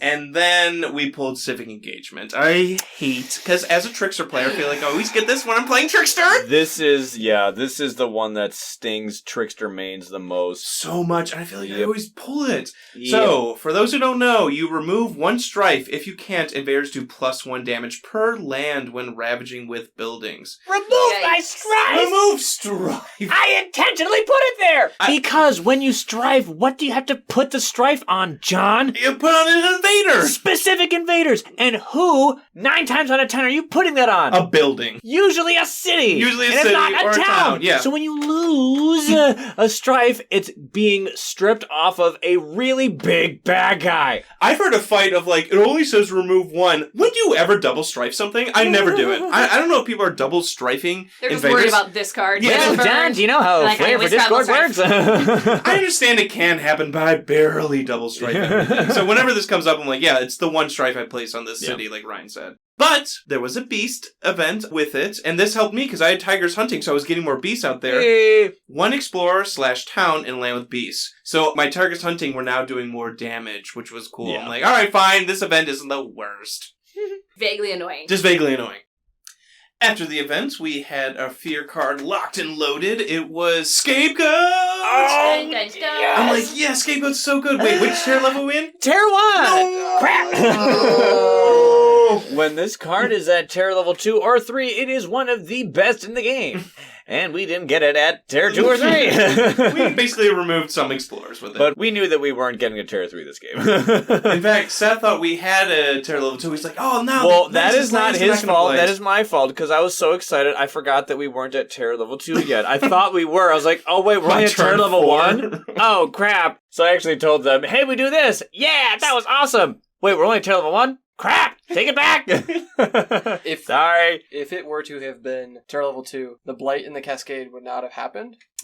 But unfortunately, it did. Sometimes you always gotta trust the cards, and they fail you, so... Yes. Granted, But they help! They help. I think, speaking of Terra level, I think it was really early on when John was like, you know what, guys? My plan is we're not going to get to Terra level 3. Yeah, no, At what point did you realize, John, that you had heralded a fearless ship? he knew from turn 1. He Yeah. said, if we're winning in tier 2. When green and or lightning was our fear spirit, I'm like, oh no. Oh no. Uh-oh. His stocks. So, yeah, we had to win in tier 2 and get rid of every single building that we could. Brings us to turn 5! Turn 5! This was kind of us just like gathering up. It really was. It was like a big reclaim turn. Not for Seth, apparently. He's If giving you me, say so. He's giving me faces. I reclaimed. I grew and didn't do a whole ton of a lot this turn, I don't No, think. John's correct. This was a turn where we were all trying to take like a little breath, a little like, Maybe an extra grow or a reclaim or something. kind of like to recoup yourself and whatnot. I certainly did. This was one of the turns that I didn't play Lightning's Boon plus Spur On That's plus true, Shatter yeah. Homesteads or Harbingers of Lightning. I wasn't playing those cards. I only had 3 cards left in my hand. Thankfully, I had a decent hand size by this time between my own reclaim loops grabbing cards as well as John giving me boon rematching in the start. I'm going to talk about this a little bit at the end as well, but I can mention it here. Turn 5 was the only turn that I didn't trigger Thundering Destruction. It's the only time. Only time. The only time I didn't trigger Thunder Destruction is because I only played 3 cards, those cards being Carapace Land, Harbingers, and Mist of Oblivion. Now, the thing is thankfully, Seth had found Yeah, I found Gift of Nature's Connection. Gift of Nature's Connection, Nice. which allows a friend of yours to gain 2 of the same element of their choice. So naturally, I'm like, Moon!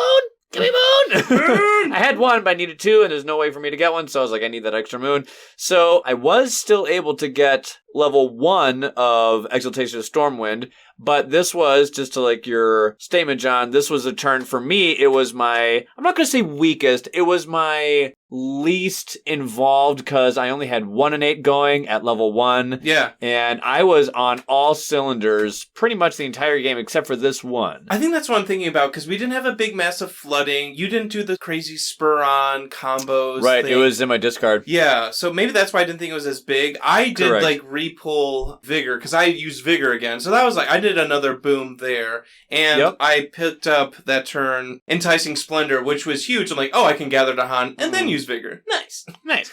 But I did play my first use of Mists of Oblivion. John had a blighted wetland all the way inland on his board. And it didn't have any Dahan in it, which Nope. was huge for me. And But it had a blight. But it had a blight.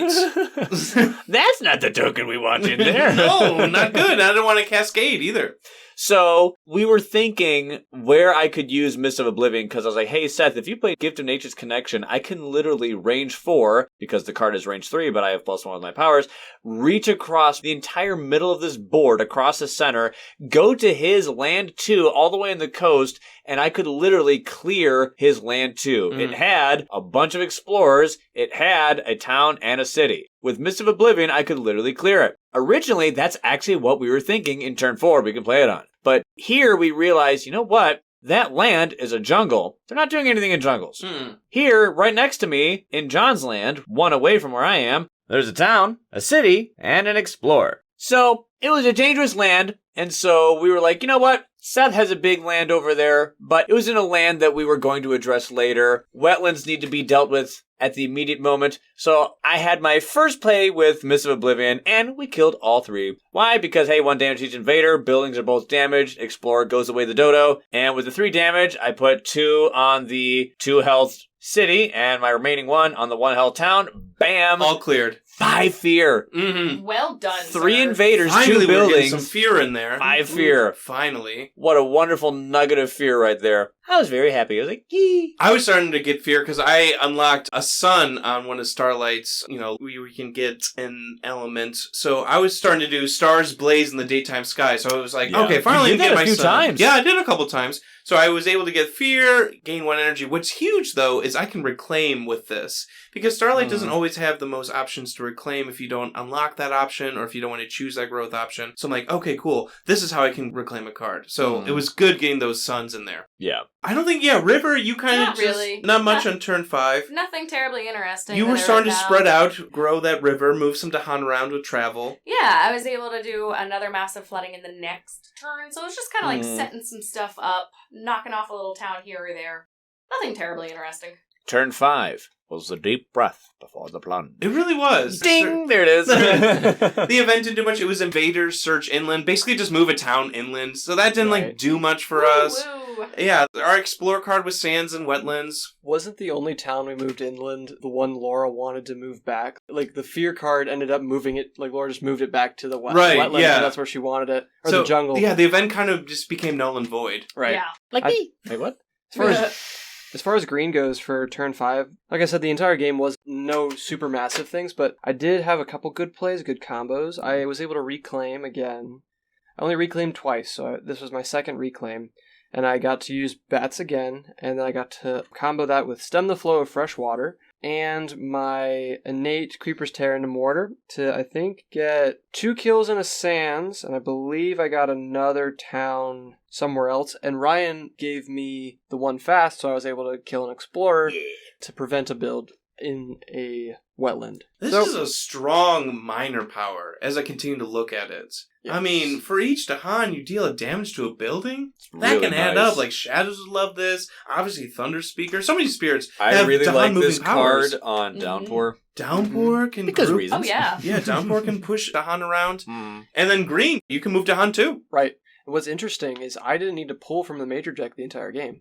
Oh, you didn't do a major. No majors. I didn't know that. So the entire deck was all minors, and I happened to pull ones that I could use to pretty decent effect and didn't need to go to the major powers because I had you guys blowing everything up. So And, I was I able mean, to stick to the more support and kind of just pick people off kind of role. Creeper's Tear into Mortar, you were picking off buildings. You had Bat Scout, which is dealing tons of damage and taking out cities and towns. Right. And then you had, what was it, Voracious Growth?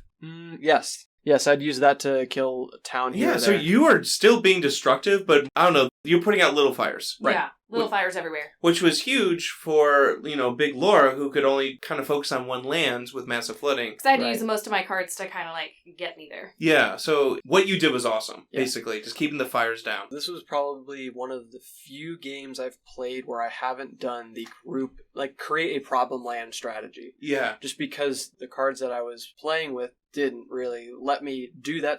My Dahan movement was pretty good, but my pushing and pulling of explorers didn't get a lot of that, but I was able to, like you said, just put out small fires here and there, which ended up working to our benefit. You kept a lid on the invaders for the entire game, at least on your board. That's why we didn't, Except for the 1 blight, but yeah, we'll forget about that. The fear card should have helped us. Anyway, that was turn 5. Ryan misread it, it's all his fault.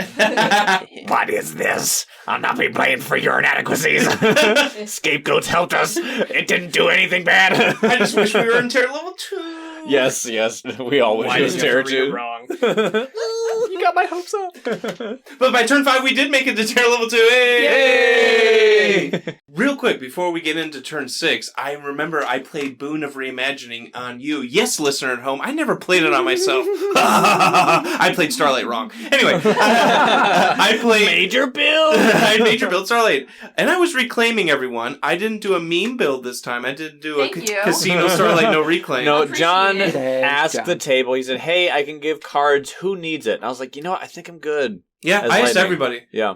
And then Seth's like, I could use some cards. Right. At this point, I had my bottom track fully done, so Mhm. I had 4 card play, and I was having a pretty good energy income.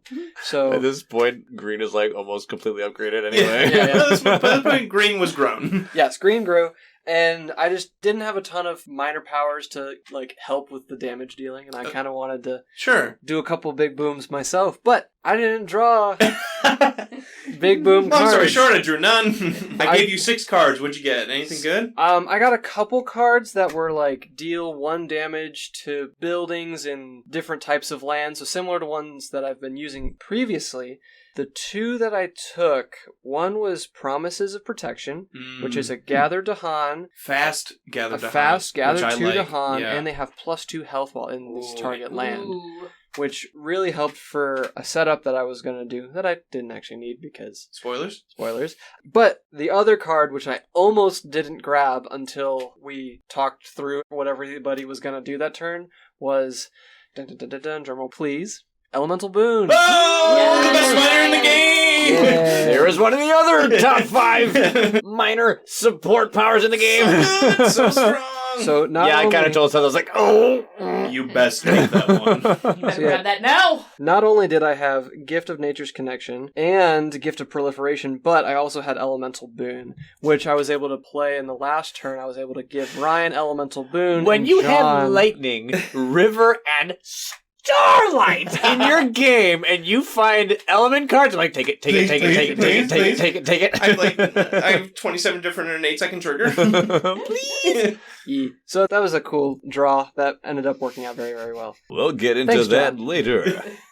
Just real quick, this might have been one of the most supportive games I played in a long time. We'll I get know to that. I know we're not done, but like, just all these support cards and us helping each Yeah. other out. It's so cool. Mm. Turn 6, let's bring it home, peeps. Now, fast phase of turn 6 is where we won my game. That's you true. get True. worried, thinking, "Oh no, if Oh we man, weren't- clock's ticking, if we clock's won in the ticking. Ravage or in the Slow, I beat you." The thought crossed my mind. By turn 5, we were like, I think the end's in sight, but I'm not sure we can do it in turn 6 or not. We'll Yeah. have to see how things shake We'll out. see what we pull, how this all works out, where they explore. They were going to sands and wetlands. I'm like, that's going to be a lot of buildings. They're going to, you know, they were still getting through. My sands were about to build. I'm like, I don't know if this is going to work. We'll see. That's what's kind of scary about turn 6 Brandenburg-Prussia, because you're back into level 3 already, Yeah. and you're like, oh no, you see all the Oh. explorers that get out there, and you're like, every single one of them is going to turn into a little town. Yeah, they're going to sprout some towns. So turn 6, here we are. I need to win. I can't let Laura beat me.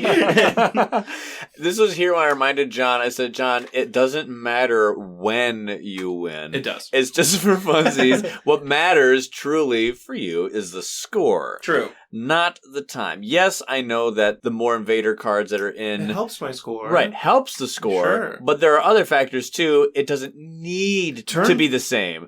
I mean, for you, I know who I'm talking to, but matters. I know for you, you needed it to be. And then I followed up Ryan's pep talk with a nya nya nya nya.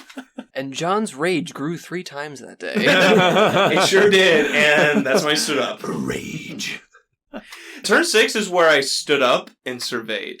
Yes. I'm like... When I survey the Same. board in front of me. I stood up, and I'm like, can this work? I started walking around. I looked at different angles. So I was thinking, you know, as I was standing up looking at what buildings remained, I'm like, hey, Ryan, can you reclaim Mist of Oblivion and do that one more time? Yeah, Laura was like, hey, can you next turn do that thing where I can do my Massive Flooding? I'm like, yep, I'm reclaiming already. So I was like, okay, I have 4 card play. And I was at the point where I had gotten to the sweet spot of 3-4 with Lightning. If you can get to 3 energy, 4 card play, you are happy. Mm-hmm. And I was even talking to John. I was like, look at all the crap I've been able to do with just 1 energy and 4 card play. Because the power of friendship and Laura giving me Boon of Vigor so many times throughout the game with 4 card play. She's like, hey, do you want 4 energy? I'm like, yes, please. Miss Oblivion calls for energy. Can I have? So it was one of those things where we were like, okay, well, there's a lot of friends that need a lot of help, and we realized Wind Lightning can maybe make this possible. I got a lot of planning. Give me a minute. Let's see if we can make we're this like, work. Ryan, can you make me do this? But Ryan, can you make me do this? But I'm Ryan, gonna do can I this, have I'm gonna this? do Can that, I have an I'm extra gonna play? do Can I this, be I'm gonna fast? do Can I this. have I need 1 extra range, Ryan. It's a lot of begging, Ryan. There were so many, like, turn 6, we all came to Ryan, but can I do this? Ryan's just like, just give me a moment! Give me a moment! And basically what happened was, I was like, okay, I can do this, but not this. I can do this, I can do this. I'm not sure. Okay, I could do this. Oh, but that means I can't do that anymore. But if I do this... And then Seth was like, oh, but I have Element of Boon. And that changed everything. Yeah. Oh! You would start with Wow! In that case, I'll take a moon, an air, a water. And so turn 6 is where I probably went the most ham as far as helping everyone. So I had never supported so much in my entire life. But it was great. This was definitely one of those turns where once we figured out what we needed to do, it was, all right, we have to make sure we do this in order, and this goes before that, and this goes before that. Okay, so we found out that as far as like the Boom Boom cards in our game, it was John every now and then doing Vigor the Breaking Dawn. Sometimes it was me doing Mist of Oblivion, and mostly Laura doing Massive Flooding. And at the very end of the game, we realized with how things shook out with where your reclaim cycles were, it was going to have to come down to another Massive Flooding and another Mist of Oblivion going off in this game. So I had to make sure that I gave out all the stops to all the peeps. Yep. So I gave Spur On to Laura. I gave Lightning's Boon to myself. This was awesome. Because of these cards, I had finally, for the first and only time, unlocked a fully leveled up level 4 Exaltation of Stormwind, which, as you know, level 1, hey, make one of your powers fast. Cool. Level 2, you and someone else get +1 range with all your stuff. Cool. Level 3, you get to shove 2 explorers out of one of your lands, and level 4, repeat this power. Yeah. So I was like, Seth, I'll give you one of those, and I get the other John, one. I'll give you the other. Thanks. So everyone, literally all of us, We're fast. I was able to give something to everybody. And so on one land, I had done Shatter Homesteads to pop a town that was just off to the side of one of Laura's lands. And there's a land that was pretty built up, and I smacked it with Mist of Oblivion for 5 explorers, 1 town, and a city. Yes. Well done. So with Mist of Oblivion, I had knocked out, in that one play, 7 invaders, 5 explorers, 1 town, and a city. Felt great. And when you have a big chunk of people, and you're like, just get off, and we're so close, and then just using Shatter Homestead to just like get that Pop one another last one. It felt so great. I was giving everyone stuff. It was like one last all-out thing. And we were wondering if we would have to do this again if we couldn't, do this all in the fast phase. And we were like, well, I have 9 energy, and what I just did cost 8. So, it has to work now. This is it. Right. But the most important thing is we got Laura another Massive Flooding. We did. Ryan, you have the stats on that one again, I believe. Yep, and for your third and final use of this one, you got 4 towns and 4 explorers. And with this. that, won us the game. And that closed out the game with a Terror 2 victory on turn 6. Well done. I tied you, Laura. I won in the fast phase as well. At the same time. Solid. That land that was built up was on Green's board, if I remember correctly. Yep. Because I had killed everyone in that land except for 1 wounded town, and John came in with a Vigor of the Breaking Dawn to just cap that town. Just cap it up. Nice. Oh, I think I could have killed him. Yeah, well, any one of us could have. It's just Let me do it. It's my game. Yeah, no, you can do it. he was the one who happened I to just do made it. a realization that you did make me fast and that I could have done it. You but could have done it. I didn't. It's my Yes, game. yes. It's your game. You're good. So, Terror level 2 victory on turn 6. We Sound calculate familiar? Yeah, I was going to say, we calculated the score. I believe I had 26 Dahan on the You island. did? I had 2 invader cards left. We blighted 3 times. We blighted 3 times from 2 ravages. With all that being said, I had a total score of drumroll. Oh, man. 67. Oh, beat Laura by 3. And it would have been a bigger drum roll if we remember what Laura's was, which was 64. 64. Sorry, babe. That stupid blight rule. That stupid blight rule. You're the one who picked Stone. Hey, Stone kept that card from flipping, and what was it going to be? I don't remember. Well done, babe. Thanks. You picked a very good team. I want to see the invader stats, like how many invaders we removed. Ryan, you kept a tally of all Yeah, this. let's see invader stats for both of those games, shall we? Oh, yeah, let's compare and contrast. So, in this game, John's team was able to kill 48 explorers. We were going after explorers hard with river. Yeah. Massive flooding really took out a lot. That was massive flooding, basically. And Mists of Oblivion took out a few as well. There it is. There's the 1-2 punch. In Laura's game, her team took out 35 a little bit less explorers. Okay. So So John's team killed more explorers. well done, sir. When we get to towns, John's team killed 33 towns. reasonable. All right. Laura's team killed 37. Well, this makes sense because with killing more explorers, less is building. Oh, that's true. Yeah. We just prevented a lot of stuff on your game. Yeah. Also, Thunderspeaker and Stone Clapbacking. Yeah. Oh, and Keeper as well, Towering Wrathling. Yeah, so we were doing a lot of damage to buildings in your game, Laura. True. In John's game, his team killed 9 cities. Okay. All right. And Laura's team killed 10 What? cities. Oh, that's what we're talking about. What? So, Most likely. with a grand total, John's team killed 90 invaders, and Laura's killed 82. Mm. Yet, her team killed more buildings. John killed more explorers. We were grouping up those explorers and doing massive flooding or Mist of Oblivion. A lot of prevention. Yeah, a lot of prevention in this game. When it comes to the fear that was gained, both teams weren't really fear developed. John's team got 81 fear. Okay. Nice. Laura's got 76. Oh, I was a little bit more fear heavy. Yeah, just a tiny bit. Thanks, Happened to Green work and out. Lightning. There Hey! you go. Got you. Guys helped out.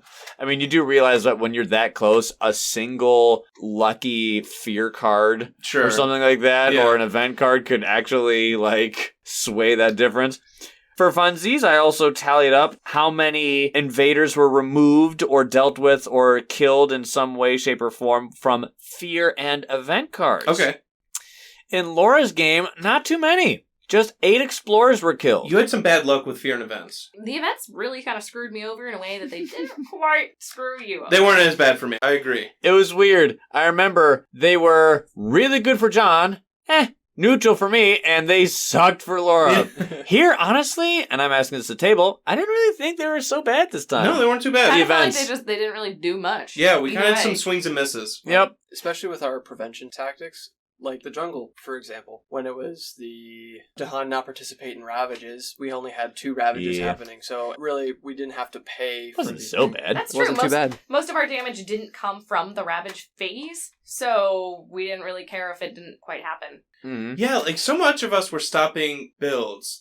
Obviously Green can stop builds. Laura was stopping builds with, the Lightning River combo. And then I was going after my Mooninate where I'm gathering up 3 explorers. So a lot of us were just like, you're just not building. Right. Yeah. Mhm. And then we'll just go a big massive flooding, big Mist of Oblivion. And several times there were moments where they're like, where are they exploring? These lands. And we're like, nope, no source of No invaders. source, no buildings. That happened happening. several times. Yeah, we had a lot of explorers stop because of that. Mm-hmm. But anyway, back to the stats. So, fear and events killed 8 explorers and no towns or cities in Laura's game. Sorry, babe. Here, though, 10 explorers and 5 towns Yeah. were dealt with because of fear and See, events. Fear and Events just loved John more. I'm sensing an unfortunate theme Trust in ours is what I always say. So, no cities ever died in either of these games so far due to fear or events. I think cities are going to die for you. I think you're getting into Because tier of level. Bringer. Yeah, and I think, tier level 3 is going to give you some nice fear cards. Yeah, I and bet. we'll talk a little bit about this when we talk about post-game thoughts about team composition. But yeah, I think I agree. Yeah. As far as the chances of that happening, it'll be probably the highest with my team. The blight card would have been, for me, if we had flipped it, Power Corrodes the Spirit. This one's a tough one. It really makes you lose a presence if either you play too many cards or spend too much energy in a turn. So you can't either be a Mage's build or a Miner's build. That one's annoying, because at first you're like, oh, if you play too many cards, more than 3, you kind of get, nipped in the bud. Yeah. And if you're Major Parts, you're like, ha! Take that, you card play piece! And then, oh, wait, if you keep reading, if you play a card that's worth 4 or more, it also hits you too. Ah, dang it! It's bad for everyone. So basically, you're losing a presence every turn. That sounds Either, obnoxious. regardless of who you are, you put a parking brake on yourself, or you get hit. And that's not so great. No, not great. So I'm glad we didn't flip the blight card. Yeah. What was everyone's build, real quick? For Starlight, I went for a little bit on the bottom track. I started going a little bit top track. I wanted to get 2 energy because I was playing Vigor the Breaking Dawn, and also I was playing Tigers Hunting, so those were costing a little bit.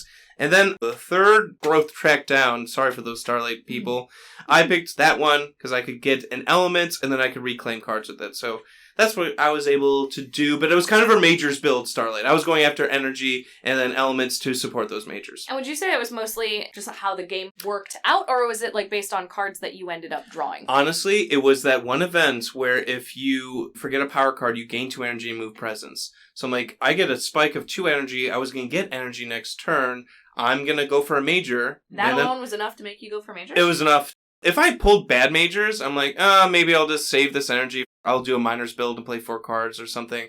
But I pulled Vigor the Breaking Dawn. So with that event giving me 2 energy and pulling one of my favorite Majors in the game, I'm like, I need energy to support this. So yeah, that 1-2 punch is what led me. Laura, what was your build with River?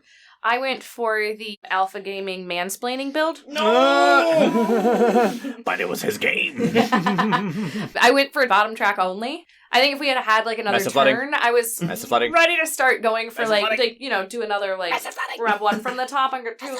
But John was right. I really played my cards and got money from what I did, and then Ryan was able to help me out and give me extra money. Yeah, because Spur On gives you an energy. Somehow I was never poor. Yeah. And it worked. So that was my growth, and I enjoyed it. Ryan? Oh, massive flooding, yeah. Once again, as always, or very, very often, I did a hybrid build. But I started with going down bottom track just because I wanted to get to 4 card play, just so I can get a healthy capability of using powers, even if they yet be 0 costing miners. Mm-hmm. And so I wanted to get there quick. But once I got to 4, I was content with that. I wanted to make sure I got to my sweet spot. So I wanted to get to my 3-4, and I am so happy to say that between friends and the timing of this game, I did get to my 3-4, which is my preferred sweet spot with them. You love that with Lightning. Everybody loves that with Lightning. Once you get to 3-4, you can reclaim loot from there with some solid results and be fine. Go for Majors, it works. Between Laura giving me energy all the time with Boon of Vigor, as well as finding some really good cards that had elements that were cheap,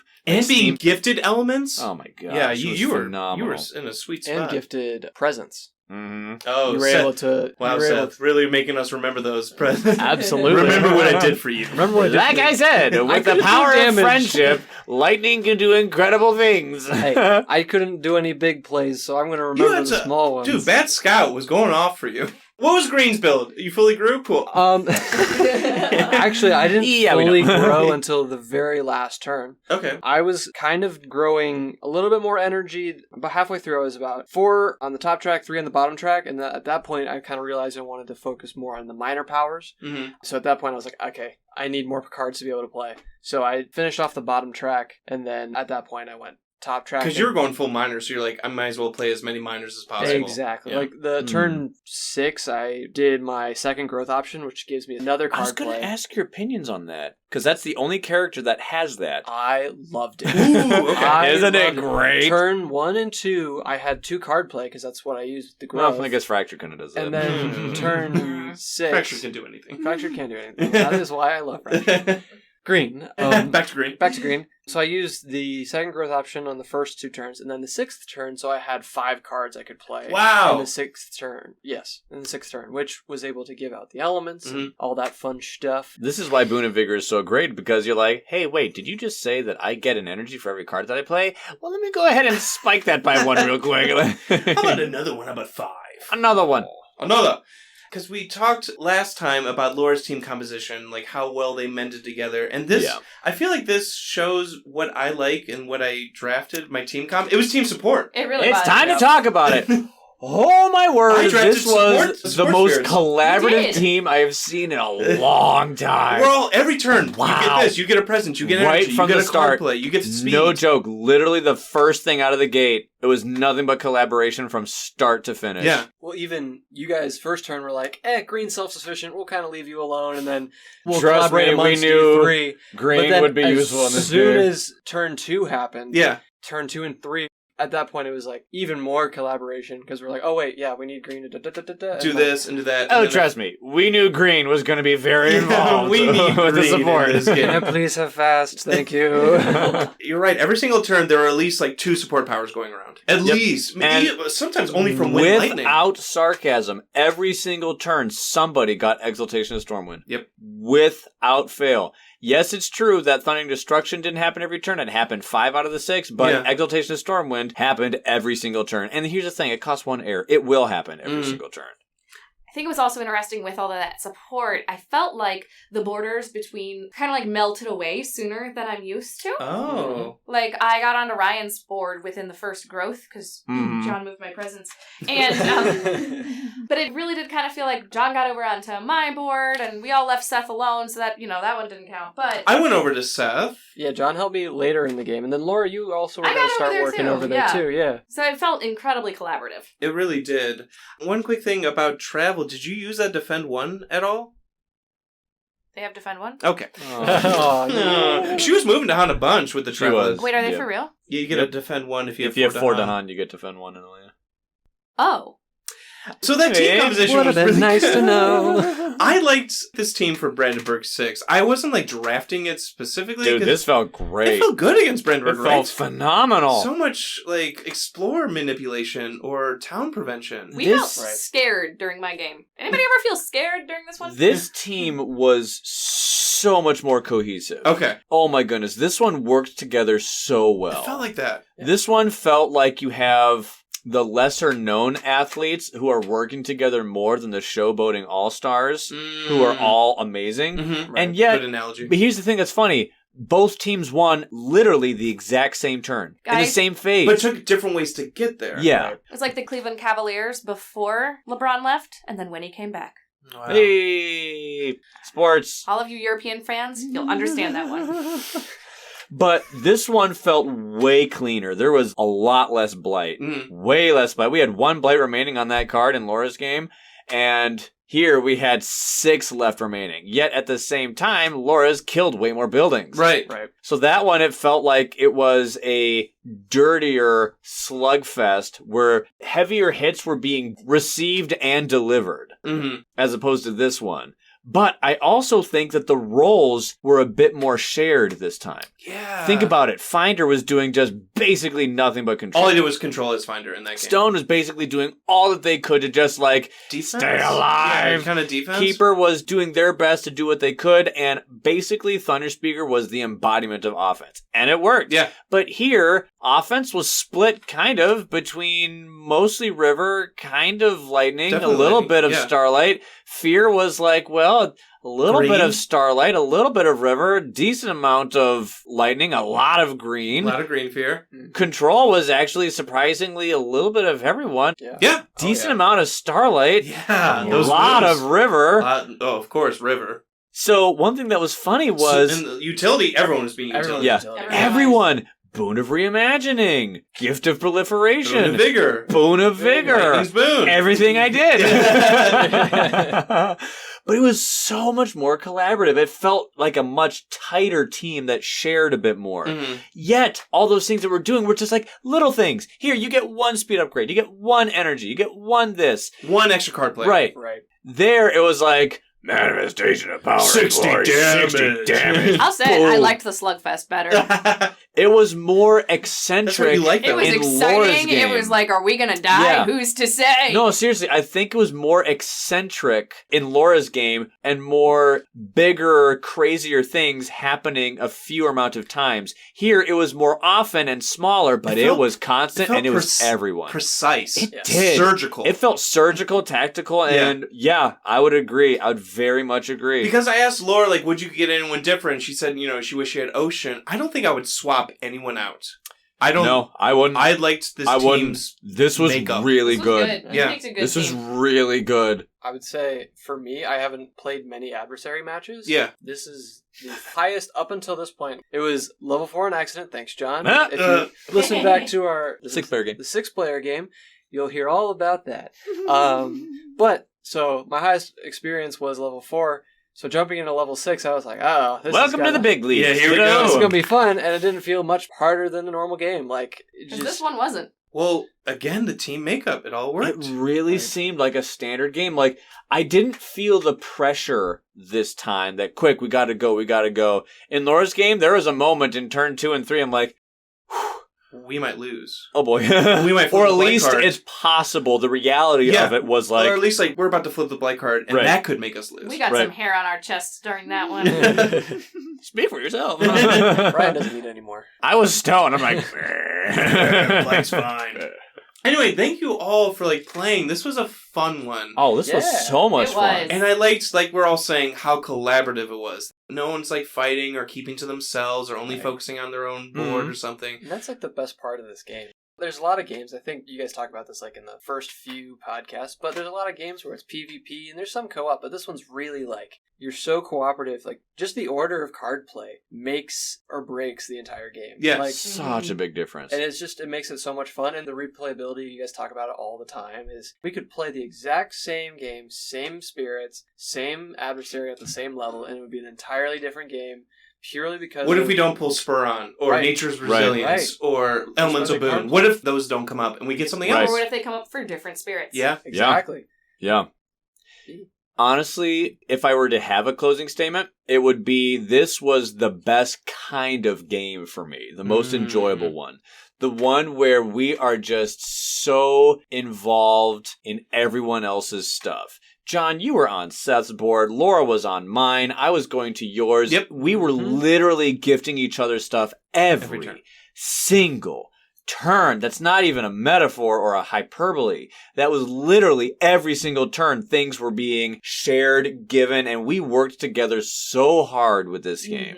And those are the kinds of things where it's like, look how easy a max level adversary was when the teamwork was so good. Mm. And like, That's oh, so true. it was such, like, that's the purest essence of the game for me. Would also say when the events don't suck. Yeah, That things too. went in our favor. And the cards help. Yeah, I was about to say, we did have some good swings in our favor, for sure. But the team makeup was a huge part of that. Yeah. I do have some fun facts for you. Yes? So, Flat Top made a reappearance. Hey, gotta talk about Flat Top. He was on board D On land number 1. Land number 1, and he Nice. stayed there the whole game. Yep, didn't do a whole lot, but don't worry, he went ham in Laura's game, so he definitely earned his vacation this time. Yes. So he was on the beaches, on the wetlands. So, Yeah. but A little vacation. Enjoyed the honestly, nice we were greenery. just happy to see him. Green. We were just happy to see him. Also, John's and Ryan's disease was never used. That's true. It stayed Yeah. on the board the whole time. Yeah. Stayed on the board. Mine 'Cause never even moved. John's got moved. Mine got moved from an event, But or it never something. got spent. It never got spent up. I used Disorienting Landscape to place a single wilds that never got used. Nice, okay.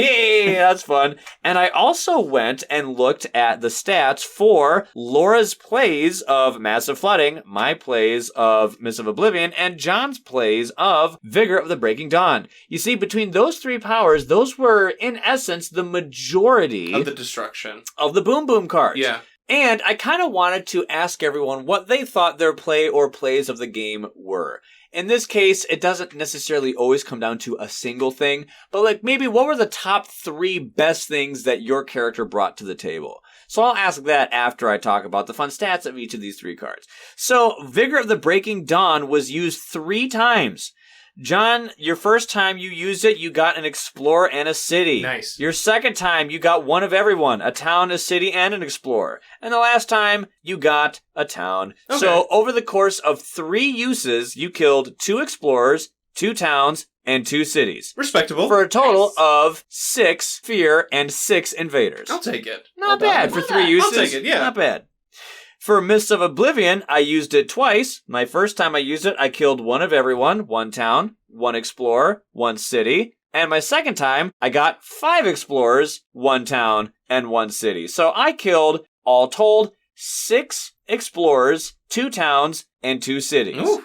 Because of the card's effect, that got me 10 fear Wow. and 10 invaders killed. All right. Well done. Better than me. With 2 uses. And then comes Okay, in massive massive flooding. flooding. That was used 3 times. Fully unlocked. Fully unlocked. Yep. I used it some not unlocked times. It killed 2 explorers, 1 town, and 1 city on its first maiden voyage.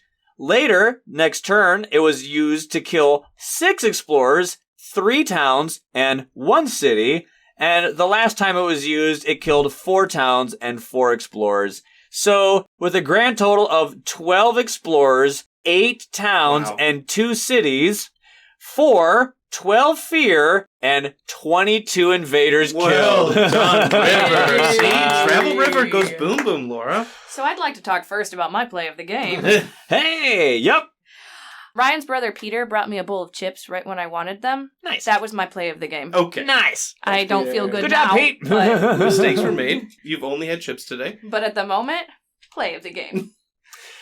In all seriousness, the massive floodings and the boons of vigor Yeah. going off. My play of the game, I'm sorry, still turn 1. The fact that I stopped 3 builds That was huge. Oh, really unlocked so much for me for Starlight. Simply And having an amazing moon and 8. Yeah, a moon and 8, Scenario and being guidance. made fast, I was like, okay, now I can lean into majors and focus solely on, like, built-up lands or something. Yeah. So that unlocked a lot for me. It's such a funny little random play of the game, but it's so real. It Right. changed the entire game for me. When you realize how much that saves you from, as far as like what that could have snowballed into. Yeah. Could have 3 towns were Right. not built, and I could have been Ravages and Blights. Yeah, so much was saved Mhm. from that one, turn 1, gather up 3 explorers.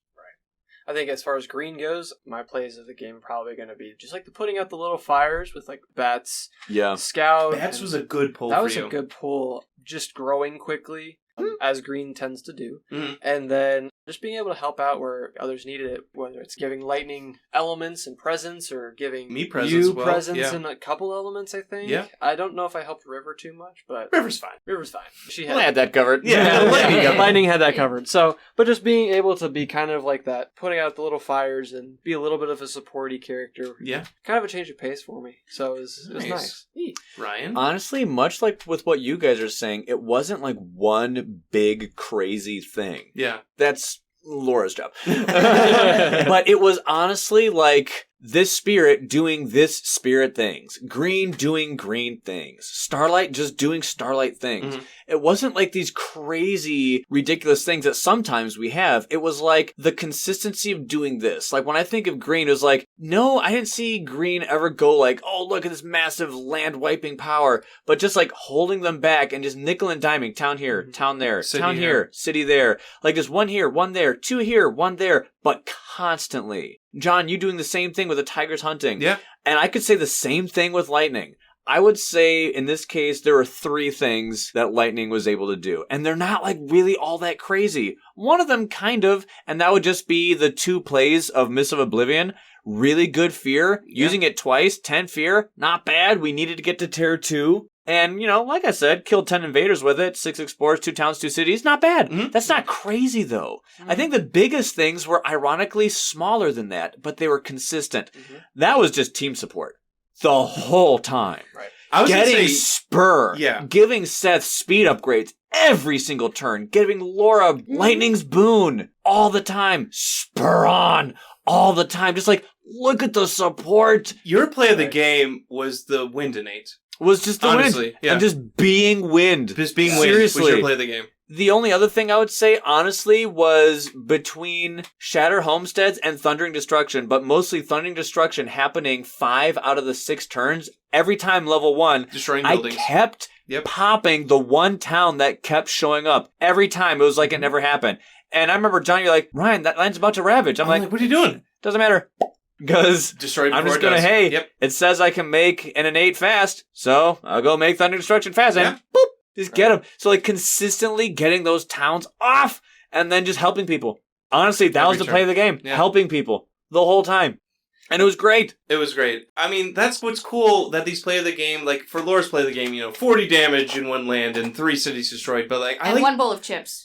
I like that our play of the game, for this game, was the support. That's cool that everyone mentioned for their play of the game. It's like, it's when I use Gift of Proliferation. Yep. It's when I use Exaltation of the Stormwind. It's when I use Boon of Vigor. It's when I use Boon of Reimagining. Like, those were our plays of the game. And that's what was cool. I think we've had this conversation before, at least me and Ryan have, is would you rather have an ability that doesn't do something that's super big but small, but it happens all the time, or something that's like mediocre to big, but it either takes a while to activate or it's not super consistent? And both of us, the answer is consistency all the first time. Option. Every time. Every time. Big. Except for Laura, because she's... But see, that's why I like Shadows. Yeah, I gather one Explorer in the fast, but that changes so much for Shadows. I get to stop a build, which means to stop a Ravage, which means to stop a Blight. Like, that little consistency is crazy. Yep. Well, John, how relieved are you that you had a higher score than Laura? And what are your thoughts? How justified do you feel?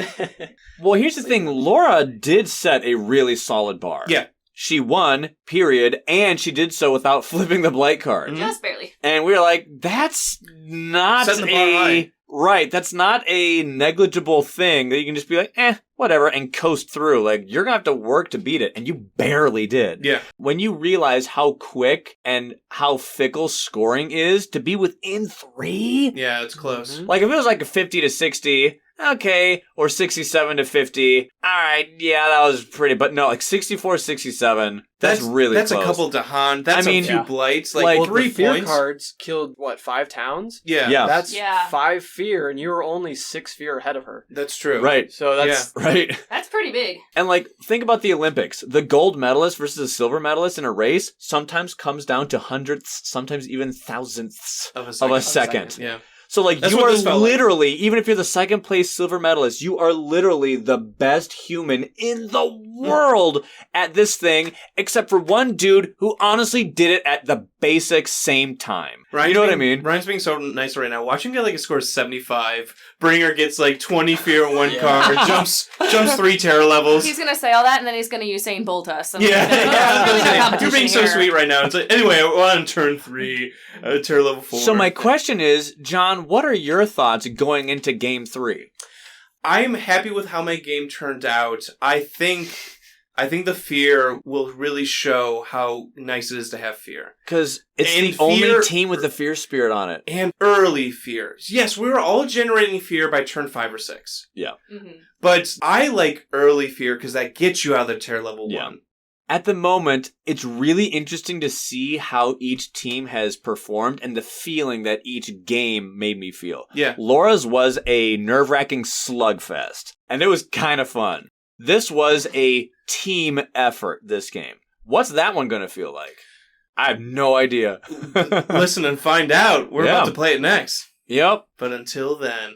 Until that time, I've been Ryan. I've been John. I've been Laura. And I've been Seth. Hey! Thanks for coming on, Seth. Thanks for having me, guys. It's been fun. I have enjoyed having you on. I hope you had a fun time. I hope to be on again sometime. Hooray. We'll see what they say. All right, season 5. All right. Be sure to check out the YouTube channel and all of our other platforms that we post on.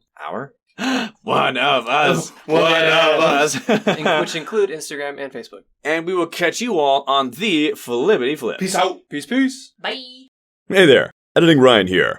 The next episode will be the account of my team and how they performed in the final battle report in this Brandenburg-Prussia Takedown series. It came to a little under 2 hours. You'll get it next week. We'll see you then. Have a great Labor Day weekend.